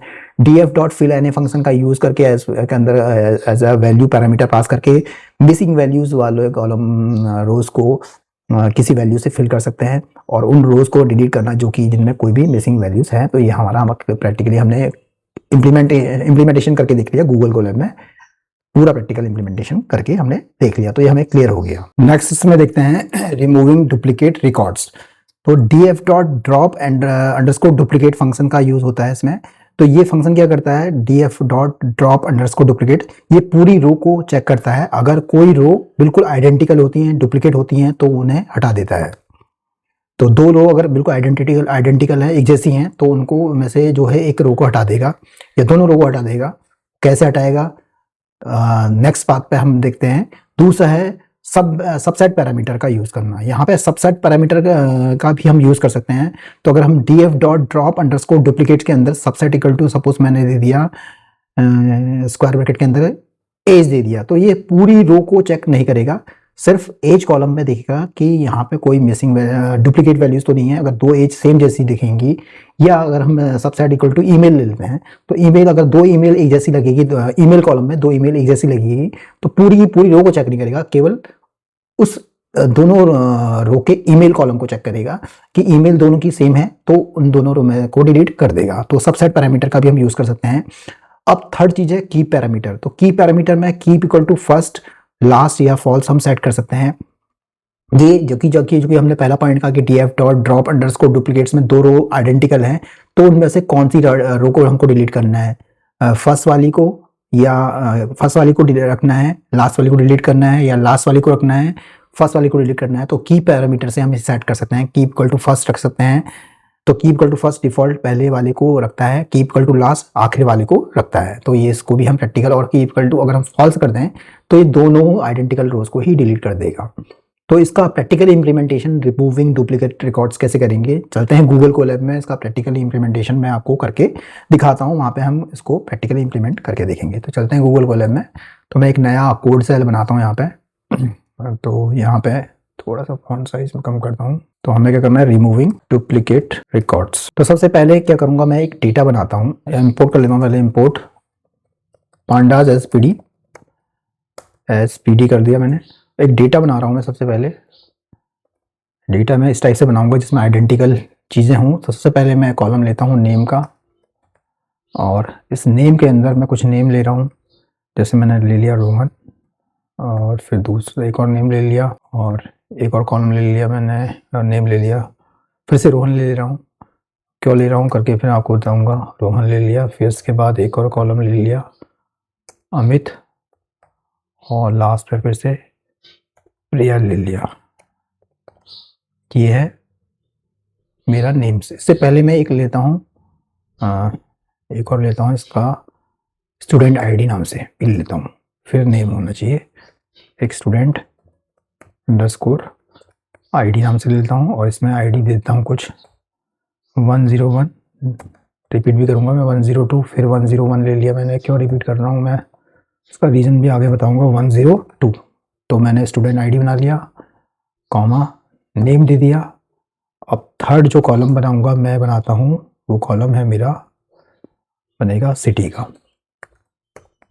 का, और इसके अंदर भी मैं लिस्ट फॉर्मेट में कुछ डेटा दे देता हूँ। तो यहाँ से पहली दे दी मैंने दिल्ली, इसके बाद नेक्स्ट दे दी मैंने मुंबई, और इसके बाद फिर से दिल्ली दे दे रहा हूँ मैं, और इसके बाद पुणे, और पुणे लास्ट में बेंगलोर दे दे रहा हूँ मैं। तो मेरे पास डेटा बन चुका है ये। अब इस डेटा में मैं यहाँ पे डेटा फ्रेम बना देता हूँ, और ये डीएफ करता हूँ। DF equal to PD dot data frame function के अंदर इस डेटा को पास कर देता हूँ, और प्रिंट करता हूँ ओरिजिनल डेटा। डीएफ मैंने कर दिया। मैं इसको रन करके आपको दिखाता हूँ यहाँ पे। तो मेरे पास में ओरिजिनल डेटा है, जिसमें अगर आप देखें यहाँ पे गौर से देखें, हमारे पास में थोड़ा सा फॉन्ट साइज इंक्रीज कर रहा हूँ मैं। तो देखिए यहाँ पे मेरे पास में जो ओरिजिनल डेटा आ रहा है यहाँ पे, इसमें दो रो आइडेंटिकल हैं। देखिए 101 रोहन दिल्ली, और थर्ड रो 101 रोहन दिल्ली, दो रो आइडेंटिकल हैं।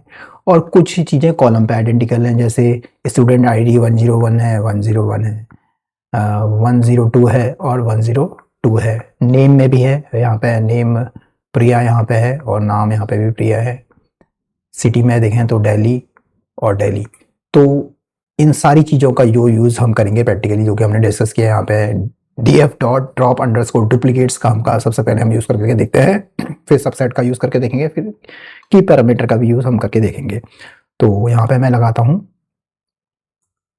df equal to df dot drop underscore slash n comma df। तो देखिए मेरे पास में क्या होगा, इसको रन करता हूँ मैं। देखिए ओरिजिनल डेटा मेरे पास ये है, और आफ्टर अप्लाइंग ड्रॉप डुप्लीकेट्स में यहाँ पे इसने जो थर्ड रो थी, जो आइडेंटिकल थी फर्स्ट रो के, उसको इसने हटा दिया है। तो अब 4 रो ही हमारे पास में है। तो यहाँ से पहला चीज़ क्लियर हमें समझ में आ गया कि ड्रॉप अंडरस्कोर डुप्लीकेट्स क्या करता है, रिमूव कर देता है दो आइडेंटिकल रोज को। तो उनमें से एक रो से डिलीट कर दी, दोनों की दोनों रो ने डिलीट नहीं करी। जो बात की थी वो वाली जो है वो ओल्ड वाली को रखा, और लेटेस्ट वाली को हटा दिया इसने। तो इसके बाद हम देखें यहाँ पे नेक्स्ट हम करके, अगर हम चाहते हैं कि हम सबसेट पैरामीटर का यूज़ करके करना चाहें, तो मैं यहाँ पे सबसेट करता हूँ। Subset equal to square bracket में मैंने दे दिया, जो कि मैंने आपको बताया था यहाँ पे सबसेट पैरामीटर का हम यूज़ कर सकते हैं यहाँ पे।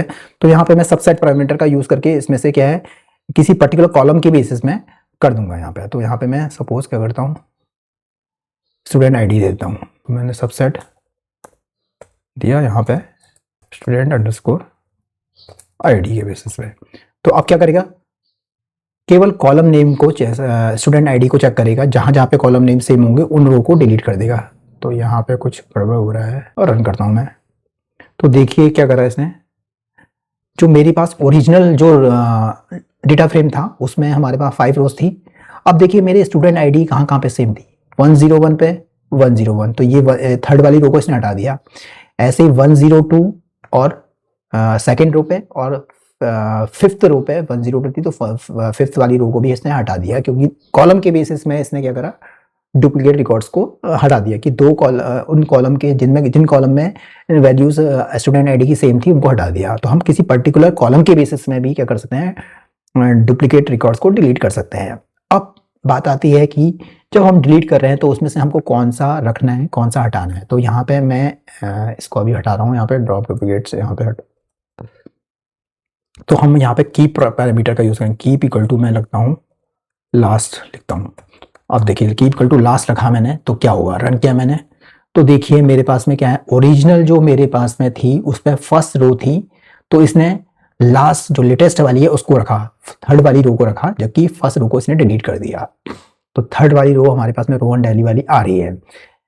तो ये इसका यूज यहाँ पे क्लियर समझ में आ गया। अगर मैं यहाँ पे कीप इक्वल टू फर्स्ट रखता हूँ तो फर्स्ट वाली बाय डिफॉल्ट फर्स्ट रहता है, फर्स्ट रखता हूँ तो ये थर्ड वाली रो को डिलीट करके दे देगा हमारे पास में। तो यहाँ से मेरे पास में जो थर्ड वाली रो है, देखिए ये वाली रो हट चुकी है। और अगर मैं कीप इक्वल टू फॉल्स करता हूँ यहाँ पे, तो ये दोनों ही रो आइडेंटिकल रो को डिलीट कर देगा, फॉल्स। और मैं रन करता हूँ यहाँ पे, तो देखिए क्या हुआ, इसने दोनों फर्स्ट रो और थर्ड रो दोनों को ही हटा दिया है। यहाँ से पूरा का पूरा यहाँ से हट चुकी है फर्स्ट रो और थर्ड रो। तो यहाँ से हम ड्रॉप अंडरस्कोर डुप्लीकेट फंक्शंस का यूज करके उसके अंदर सबसेट पैरामीटर भी सेट कर सकते हैं। यहाँ पे सबसेट इक्वल टू जैसे मैंने दिया था, सब सेट इक्वल टू, अगर मैं नेम के बेसिस पे देता हूँ, देखिए ये नेम के बेसिस पे क्या करेगा, कॉमा, तो देखिए बहुत सारे रोज हट जाएंगी, इसमें केवल एक ही बची, थर्ड 103 अमित पुणे, क्योंकि इसके अंदर नेम इस नाम का है ही नहीं, तो नेम अमित नाम के नहीं है। तो बाकी सब में जैसे रोहन हट चुका है, प्रिया वाली दोनों रो हट गई हैं जहाँ पे नेम सेम था। तो यहाँ से क्लियर समझ में आ गया आपको कि कैसे हम डुप्लीकेट रिकॉर्ड्स को रिमूव करने के लिए ड्रॉप अंडरस्कोर डुप्लीकेट फंक्शन का यूज कर सकते हैं, और उसमें सबसेट पैरामीटर और की पैरामीटर का यूज कैसे करेंगे वो भी हमने प्रैक्टिकली इंप्लीमेंटेशन करके देख लिया गूगल कोलैब के अंदर। नेक्स्ट हम देखते हैं data cleaning and preprocessing में करेक्टिंग डेटा टाइप्स। तो ये डेटा क्लीनिंग का सबसे क्रिटिकल पार्ट है। बिगनर्स अक्सर परेशान होता है कि मेरा सम या टोटल क्यों नहीं आ रहा है या डेट सॉर्ट क्यों नहीं हो रही है। तो इसका रीजन गलत डेटा टाइप ही होता है। तो यहाँ पे हम पहला जो यूज करते हैं फंक्शन डीएफ के अंदर, कॉलम के अंदर डॉट एस टाइप फंक्शन। तो यहाँ हम पैरामीटर में न्यू टाइप देते हैं, जो क्या करता है एक कॉलम को दूसरे डेटा टाइप में कन्वर्ट करके देता है उस कॉलम के डेटा टाइप को। तो फॉर एग्जांपल जैसे कि हमारे पास में एक प्राइस कॉलम है, हमारे पास डेटा फ्रेम है, उसमें प्राइस कॉलम है या टेबुलर जो भी है डेटा फ्रेम के फॉर्मेट में हमारे पास टेबुलर डेटा है, उसमें प्राइस कॉलम में डेटा स्ट्रिंग फॉर्मेट में या टेक्स्ट फॉर्मेट में है, प्राइस की वैल्यू $500 है। तो हम क्या करेंगे, पहले डॉलर को हटाएंगे, फिर एस टाइप फंक्शन का यूज करके इसको क्या करेंगे, इंटीजर में कन्वर्ट करेंगे, स्ट्रिंग से इंटीजर में। तो अब हमारे पास जो प्राइस है वो स्ट्रिंग से किस में बन चुका है, न्यूमेरिक नंबर बन चुका है। तो हम यहाँ पे मैथमेटिकल फंक्शंस का यूज करके सम निकाल सकते हैं, टोटल निकाल सकते हैं, एवरेज निकाल सकते हैं, मीन निकाल सकते हैं, आराम से उसको एस टाइप फंक्शन से इंटीजर में कन्वर्ट करके। तो ये एक पहला चीज है। दूसरा है हमारे पास pd dot to underscore date time function का यूज करना। तो ये क्या करता है, डेट कॉलम को जैसे जो कि टेक्स्ट फॉर्मेट में होता है को प्रॉपर डेट फॉर्मेट में बदल देता है, जिसका यूज हम आगे डेट के वैरायटी फंक्शंस के लिए डेट निकालना, मंथ निकालना, तो उसके में बहुत अच्छे से कर सकते हैं। तो प्रॉपर डेट फॉर्मेट में इसको कन्वर्ट करके हमको दे देता है। तो थर्ड है df call dot as type में कैटेगरी बनाना। तो ये क्यों बनाते हैं, ये मेमोरी बचाने के लिए बहुत ही अच्छा होता है। इसको मैं प्रैक्टिकली इंप्लीमेंटेशन करके आपको दिखाऊंगा। तो इसको एग्जांपल से समझते हैं। सपोज एग्जांपल करें, अगर आपके पास टी शर्ट साइज का एक कॉलम है जिसमें एस हो गया, S for small, M for medium, L for large, XL for extra large, में मिलियंस ऑफ रोज हैं। तो स्मॉल मीडियम टेक्स्ट को स्टोर करने में बहुत सारी मेमोरी वेस्ट हो जाएगी। अगर हम इसको इस कॉलम को जो टी शर्ट साइज कॉलम है डॉट एस टाइप कैटेगरी बना दें तो पांडास क्या करता है, बैकग्राउंड में इनको जो टेक्स्ट में जो स्मॉल मीडियम लार्ज एक्सेल लिखा हुआ है इनको इंटीजर नंबर प्रोवाइड कर देता है 1 2 3 4, तो इस फॉर्मेट में स्टोर करता है, तो इससे मेमोरी बहुत ज़्यादा बच जाती है, जबकि हम मिलियंस ऑफ रोज या रिकॉर्ड्स पे वर्क करते हैं। तो इन सब का मैं प्रैक्टिकली इंप्लीमेंटेशन आपको करके दिखाऊंगा गूगल कोलैब के अंदर। तो मैं आपको एक real world e commerce example बना के देता हूँ यहाँ पे, गूगल कोलैब में बनाऊंगा यहाँ पे, और उसमें हम प्राइस को फिक्स करेंगे टेक्स्ट से नंबर और डेट को फिक्स करेंगे टेक्स्ट से कैलेंडर डेट में। तो चलते हैं गूगल कोलैब में, इसका प्रैक्टिकल इंप्लीमेंटेशन हम करके देखते हैं। तो मैं एक नया कोड सेल बनाता हूँ यहाँ पे, और सबसे पहले काम थोड़ा फॉन्ट साइज कम कर देता हूँ, और सबसे पहला काम क्या करना है, इम्पोर्ट करते हैं, import pandas S P D, ये कर दिया। अब मैं इसके बाद डेटा बनाता हूँ। सबसे पहले मेरे को डेटा चाहिए, डेटा डिक्शनरी फॉर्मेट में, और इसके अंदर मैं पहला कॉलम देता हूँ प्रोडक्ट नाम से, और इसके अंदर लिस्ट फॉर्मेट में कुछ प्रोडक्ट्स के नेम दे देता हूँ। पहला दे दिया मैंने जैसे लैपटॉप, और फिर इसके बाद मैं देता हूँ माउस दे दिया, इसके बाद देते हैं कीबोर्ड दे दिया, लास्ट दे देते हैं मॉनिटर दे दिया। और इसके बाद फिर दूसरा कॉलम जो मैं बनाता हूँ इसमें वो होगा प्राइस का। अब देखिए प्राइस में यहाँ पे अभी टेक्स्ट में ले रहा हूँ, फिर इसको कन्वर्ट करेंगे हम। तो लैपटॉप का प्राइस सपोज हमने दे दिया यहाँ पे, सॉरी सिंगल कोट के अंदर $800 मैंने दे दिया, तो अभी टेक्स्ट फॉर्मेट में है। ऐसे ही माउस का प्राइस मैं दे रहा हूँ, माउस का प्राइस दे दिया मैंने $20। ऐसे ही $50 मेरा हो गया, $50 दे दिया मैंने कीबोर्ड का, और $200 मेरा हो गया मॉनिटर का। तो प्राइस आ गया। और नेक्स्ट मैं दे रहा हूँ ऑर्डर अंडरस्कोर डेट, और इसमें कुछ डेट दे देता हूँ यहाँ पे मैं टेक्स्ट फॉर्मेट में। पहली दे दी मैंने 15/01/2026, 25/26 देते हैं, कॉमा 10/02/2026, 12/02/2026, और लास्ट दे दिया एक और 20/02/26। तो मेरे पास में 3 कॉलम हो गए हैं यहाँ पे। और तो फिर इसके बाद मैं क्या करूँगा, इसका डेटा फ्रेम बना लेता हूँ, df = pd dot data frame, और इसके अंदर डेटा को एज अ पैरामीटर पास कर दूंगा, जो कि मैं आपको बता चुका हूँ कैसे डेटा फ्रेम बनाते हैं। और यहाँ पे प्रिंट करता हूँ मैं, प्रिंट ओरिजिनल डेटा /n, और यहाँ पे मैं df करके आपको ओरिजिनल डेटा दिखाता हूँ पहले।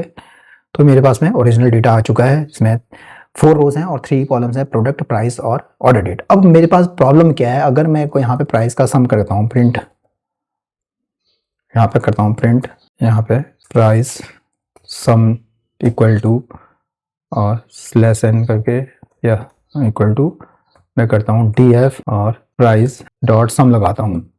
तो प्रॉब्लम क्या है, ये स्ट्रिंग कॉन्कैटिनेशन कर देगा, प्राइस का सम नहीं हो पाएगा मेरे पास में। तो यहाँ पे $800 के साथ में $20, फिर $50, $200 आ गए, जबकि मेरे पास में प्राइस का सम होना चाहिए $1070 होना चाहिए, सॉरी टोटल 1070 टोटल प्राइस का सम होना चाहिए। तो कैसे होगा ये सारा का सारा, प्रॉब्लम को कैसे सॉल्व आउट करेंगे। तो सबसे पहला काम क्या करेंगे हम, यहाँ पे से जो डीएफ का प्राइस कॉलम है उसमें डीएफ के जो प्राइस है, प्राइस कॉलम में है से हम रिप्लेस करेंगे, डॉलर को एम्प्टी स्ट्रिंग से रिप्लेस कर देंगे। फिर डीएफ का जो प्राइस जो कॉलम है उसमें एस टाइप फंक्शन लगाएंगे हम यहाँ पे, एस टाइप फंक्शन, और इसको कन्वर्ट कर देंगे, इंटीजर में कन्वर्ट कर देंगे। अब देखिए मेरा काम कंप्लीट हो गया। पहला स्टेप में क्या करा मैंने, जो डीएफ का प्राइस कॉलम था उसमें .str.replace फंक्शन का यूज करके जो डॉलर है उसको एम्प्टी स्ट्रिंग में कन्वर्ट कर दिया।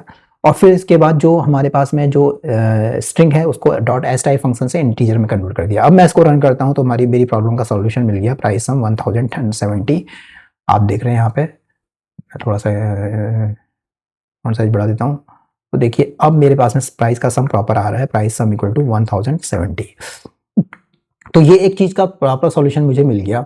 नेक्स्ट देखते हैं कि हमारे पास में जो डेट है, जो अभी हमारे पास टेक्स्ट फॉर्मेट में डेट आ रही है, उसको हम कैसे प्रॉपर डेट में कन्वर्ट करेंगे, वो भी एक इश्यू है, इसको हम सॉल्व आउट करेंगे। तो उसके लिए कैसे करना है मुझको, जो मेरे पास में df ऑर्डर अंडरस्कोर डेट है, ऑर्डर अंडरस्कोर डेट है इक्वल टू pd डॉट कौन सा function, to underscore date time function का यूज करना है मेरे को। और इसमें क्या करना है, जो मेरी df order data as a parameter में पास कर दूंगा, और दूसरा पैरामीटर में मैं यहाँ पे देता हूँ day first equal to true कर देता हूँ। अब आप कहेंगे day first equal to true मैं क्यों किया है यहाँ पे, इसको भी मैं समझाऊंगा आपको। तो देखिए day first equal to true इसलिए किया है क्योंकि इंडिया में टाइम जो होता है dd/mm, मतलब पहले डेट फिर मंथ चलता है, जबकि यूएसए में mm/dd, पहले मंथ फिर डेट आता है। तो हम इंडिया के हिसाब से चाह रहे हैं, तो इसलिए मैंने यहाँ पे day first equal to true कर दिया। तो इसके बाद मेरे पास क्या है, अगर ये चीज़ मेरे पास प्रॉब्लम आ गई सॉल्यूशन, तो अब मैं इसके पास में अगर मैं इसका डेटा टाइप चेक करूँगा df, अगर यहाँ पे या ऐसे करता हूँ, मैं प्रिंट करता हूँ। अब मेरे पास में हम df डॉट डी टाइप्स करता हूँ, डी टाइप्स। तो यहाँ से मैं इसको रन करता हूँ, तो देखिए मुझे ऑर्डर डेट टाइम फॉर्मेट में कन्वर्ट हो चुकी है। अगर उससे पहले मैं देखूँ यहाँ पे print df dot D types, तो उस टाइम पे क्या था पहले और अब क्या हो चुका है। देखिए पहले जो डेट टाइप था ऑब्जेक्ट डेटा टाइप था, अब date type proper date time में कन्वर्ट हो चुका है। तो इससे हमारा फ़ायदा क्या होगा, इसका फ़ायदा ये होगा कि अगर मुझको क्या करना चाहिए, मुझे ईयर और मंथ का नेम चाहिए, तो मैं यहाँ से निकाल सकता हूँ। जैसे प्रिंट करना है मेरे को, प्रिंट किया मैंने, और यहाँ पे df order date dot dt property dot month underscore name function का यूज़ करूँगा, और मेरे पास में मंथ का नेम आ जाएंगे। देखिए क्योंकि प्रॉपर डेट फॉर्मेट में मैं कन्वर्ट कर चुका हूँ, तो मेरे पास में यहाँ से मंथ के नेम आ गए, जनवरी, फरवरी। और ऐसे ही मैं यूज़ करना चाहता हूँ यहाँ पे ईयर प्रॉपर्टी का यूज़ करके date dot day underscore name भी कर सकता हूँ। तो यहाँ से डे अंडरस्कोर नेम भी दे देगा मेरे पास में। रन करता हूँ तो यहाँ से मेरे पास में डे के नेम आ गए, थर्सडे, ट्यूसडे, थर्सडे, फ्राइडे। ऐसे ही ईयर प्रॉपर्टी का यूज़, ये तो फंक्शन से, ऐसे ही डॉट dt डॉट ईयर करूँ तो यहाँ से मेरे को ईयर भी मिल जाएगा। तो यहाँ से मैंने टेक्सुअल फॉर्मेट में डेट को कन्वर्ट करके उसको प्रॉपर डेट टाइम फॉर्मेट में कन्वर्ट कर दिया। तो यहाँ से एक प्रैक्टिकल पहला यूज़ इसका जो हमने यहाँ पे डिस्कस कर रहे थे, हमारा dot column dot as type करके न्यू डेटा टाइप में कन्वर्ट करना, और pd dot to underscore date time का यूज़ करना क्लियर हो गया। अब नेक्स्ट जो है एग्जांपल हम देखेंगे, इसमें एस कैटेगरी टाइप का कैसे मेमोरी को हम सेव करते हैं। तो df dot column dot as type का प्रैक्टिकल इंप्लीमेंट करने के लिए मैं आपको गूगल कोलैब में एक एग्जांपल बना कर देता हूँ, जिसमें हम 10 लाख यानी 1 मिलियन रोज बनाएंगे, ताकि स्टूडेंट है रैम का यूज़ जमीन आसमान में जितना फ़र्क आ रहा है मेमोरी का डिफरेंस जो है यूज़ करने बिना एस टाइप कैटेगरी बनाए, तो वो डिफरेंस मैं प्रैक्टिकली आपको करके दिखाऊंगा गूगल कोलैब में। तो चलते हैं गूगल कोलैब में और उसका प्रैक्टिकली इम्प्लीमेंटेशन करके देखते हैं। तो चलते हैं गूगल कोलैब में, एक नया कोड सेल बनाता हूँ मैं, इसको डिलीट करता हूँ और सबसे पहले करता हूँ इंपोर्ट pandas as pd, पहला काम करना है। इसके बाद नेक्स्ट करता हूँ मैं इंपोर्ट numpy as np। तो मैं एक numpy एरे बनाता हूँ 1 मिलियन नंबर्स का, मतलब 10 लाख रो का। तो numpy array equals to np dot arange function का यूज़ करता हूँ, और इसके अंदर अरेंज फंक्शन का यूज़ करके, जो कि मैंने आपको बताया था numpy वाले वीडियो लेक्चर में, 1 मिलियन मैं नंबर मतलब 10 लाख रो बना रहा हूँ अंडरस्कोर। तो ये मेरे पास numpy एरे बन गया। अब इसके बाद मैं क्या कर रहा हूँ, एक साइज नाम का लिस्ट फॉर्मेट बना रहा हूँ, साइजेस नाम से, इक्वल टू मैंने दे दी यहाँ पे पहला दे दिया स्मॉल, दूसरा दे दिया मैंने कॉमा मीडियम कॉमा, थर्ड दे दिया मैंने लार्ज के लिए, फोर्थ दे दिया मैंने एक्स्ट्रा लार्ज के लिए, ये लिख दिया। इनटू मल्टीप्लाई कर दिया मैंने इसको नम अंडरस्कोर एरे। तो मेरे पास में ये 1 मिलियन ऑफ लिस्ट के रोज बनेंगे। अब मैं जो डेटा फ्रेम बनाऊंगा, pd डॉट डेटा फ्रेम बनाया मैंने, डेटा फ्रेम, और डेटा फ्रेम, और इसके अंदर मैं जो कॉलम का नाम दे रहा हूँ यहाँ पे डिक्शनरी फॉर्मेट में, कॉलम का नाम दे रहा हूँ मैं टी सर्ट साइड्स, T underscore shirt underscore size, और कॉलम करके साइजेस करके उन 1 मिलियंस ऑफ रोज रिकॉर्ड्स आ जाएंगे। तो मेरे पास में अगर मैं इसमें यहाँ पे बन चुका है, तो मैं अगर ओरिजिनल डेटा फ्रेम देखूँ यहाँ पे, print original data frame /n और यहाँ पे df कर दूँ, तो यहाँ से अगर मैं देखूँ तो मेरे पास में यहाँ पे एक एरर आ रही है। तो इस एरर को देखते हैं। एक्चुअली मुझे यहाँ पे numpy का यूज़ नहीं करना है, क्योंकि numpy की ज़रूरत यहाँ पे नहीं है, क्योंकि numpy के केस में क्या करता है, ये इंडिविजुअल एलिमेंट को मल्टीप्लाई करने की कोशिश करता है, स्मॉल को 1 मिलियन टाइम, मीडियम को, और ये स्ट्रिंग है और ये इंटीजर टाइप है, तो यहाँ पे एरर आएगी। तो यहाँ पे numpy की मुझे कोई ज़रूरत नहीं है, तो मैं सीधे भी कर सकता हूँ यहाँ पे यूज़। इसको हटा देते हैं यहाँ से, PD किया मैंने और सीधे यहीं पे 1 मिलियन नंबर से मैं डायरेक्ट मल्टीप्लाई कर देता हूँ। तो ये मैंने ओरिजिनल डेटा फ्रेम मेरा आ जाएगा यहाँ पे।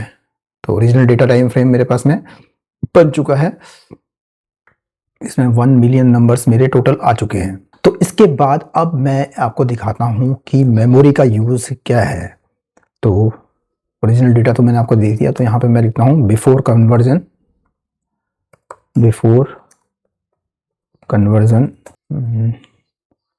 ऑब्जेक्ट टाइप और /n, और यहाँ पे मैं लगाता हूँ प्रिंट df.info फंक्शन है हमारे पास में, उसके अंदर मेमोरी अंडरस्कोर यूजेज, और इसकी वैल्यू मैं देता हूँ डीप। तो देखिए मेरे पास में मेमोरी का पूरा कितनी मेमोरी यूज हो रही है वो पूरा आ जाएगा। तो यहाँ पे मेरी अभी टोटल मेमोरी जो हो रही है 205 MB, 205 MB मेरी मेमोरी यूज हो रही है टोटल, जबकि मैंने इस कॉलम को एज अ कैटेगरी नहीं बनाया है। अब मैं इसको क्या करता हूँ, एज अ कैटेगरी कन्वर्ट कर देता हूँ। तो यहाँ पे मैं क्या करूँगा, मैंने df ऑफ, इस कॉलम का नाम क्या है, t_size, और इसको एज टाइप कैटेगरी मैंने बना दिया। तो अब सेम चीज़ मैं यहाँ पे इसी को कॉपी करता हूँ, Ctrl+C, यहाँ से Ctrl+C किया मैंने और यहाँ पे Ctrl+V कर दिया। अब आफ्टर कन्वर्जन, अब देखिए ज़मीन आसमान का फ़र्क, मैजिक यही है जादू इसका। तो अब मैं रन करता हूँ, देखिए आफ्टर कन्वर्जन केवल मेमोरी यूज़ कितना है, आपको थोड़ा सा फॉन्ट साइज इंक्रीज करता हूँ और दिखाता हूँ। देखिए बिफोर कन्वर्जन जब हमने एज अ कैटेगरी नहीं बनाया था, टोटल मेरी मेमोरी हो रही थी 205 MB, 205 MB मेमोरी यूज़ कर रहा था। अब मैंने इसको एज अ कैटेगरी बना दिया है, तो मेमोरी का यूज़ केवल 3.8 MB ये यूज़ कर रहा है। तो बहुत ज़्यादा मेमोरी क्या करता है, सेव कर देता है। जब हम इसको यहाँ पे हमने df.tsert_size में df_tsert_size.s टाइप हमने क्या दे दिया यहाँ से, ये वाली चीज एस टाइप कैटेगरी हमने दे दिया।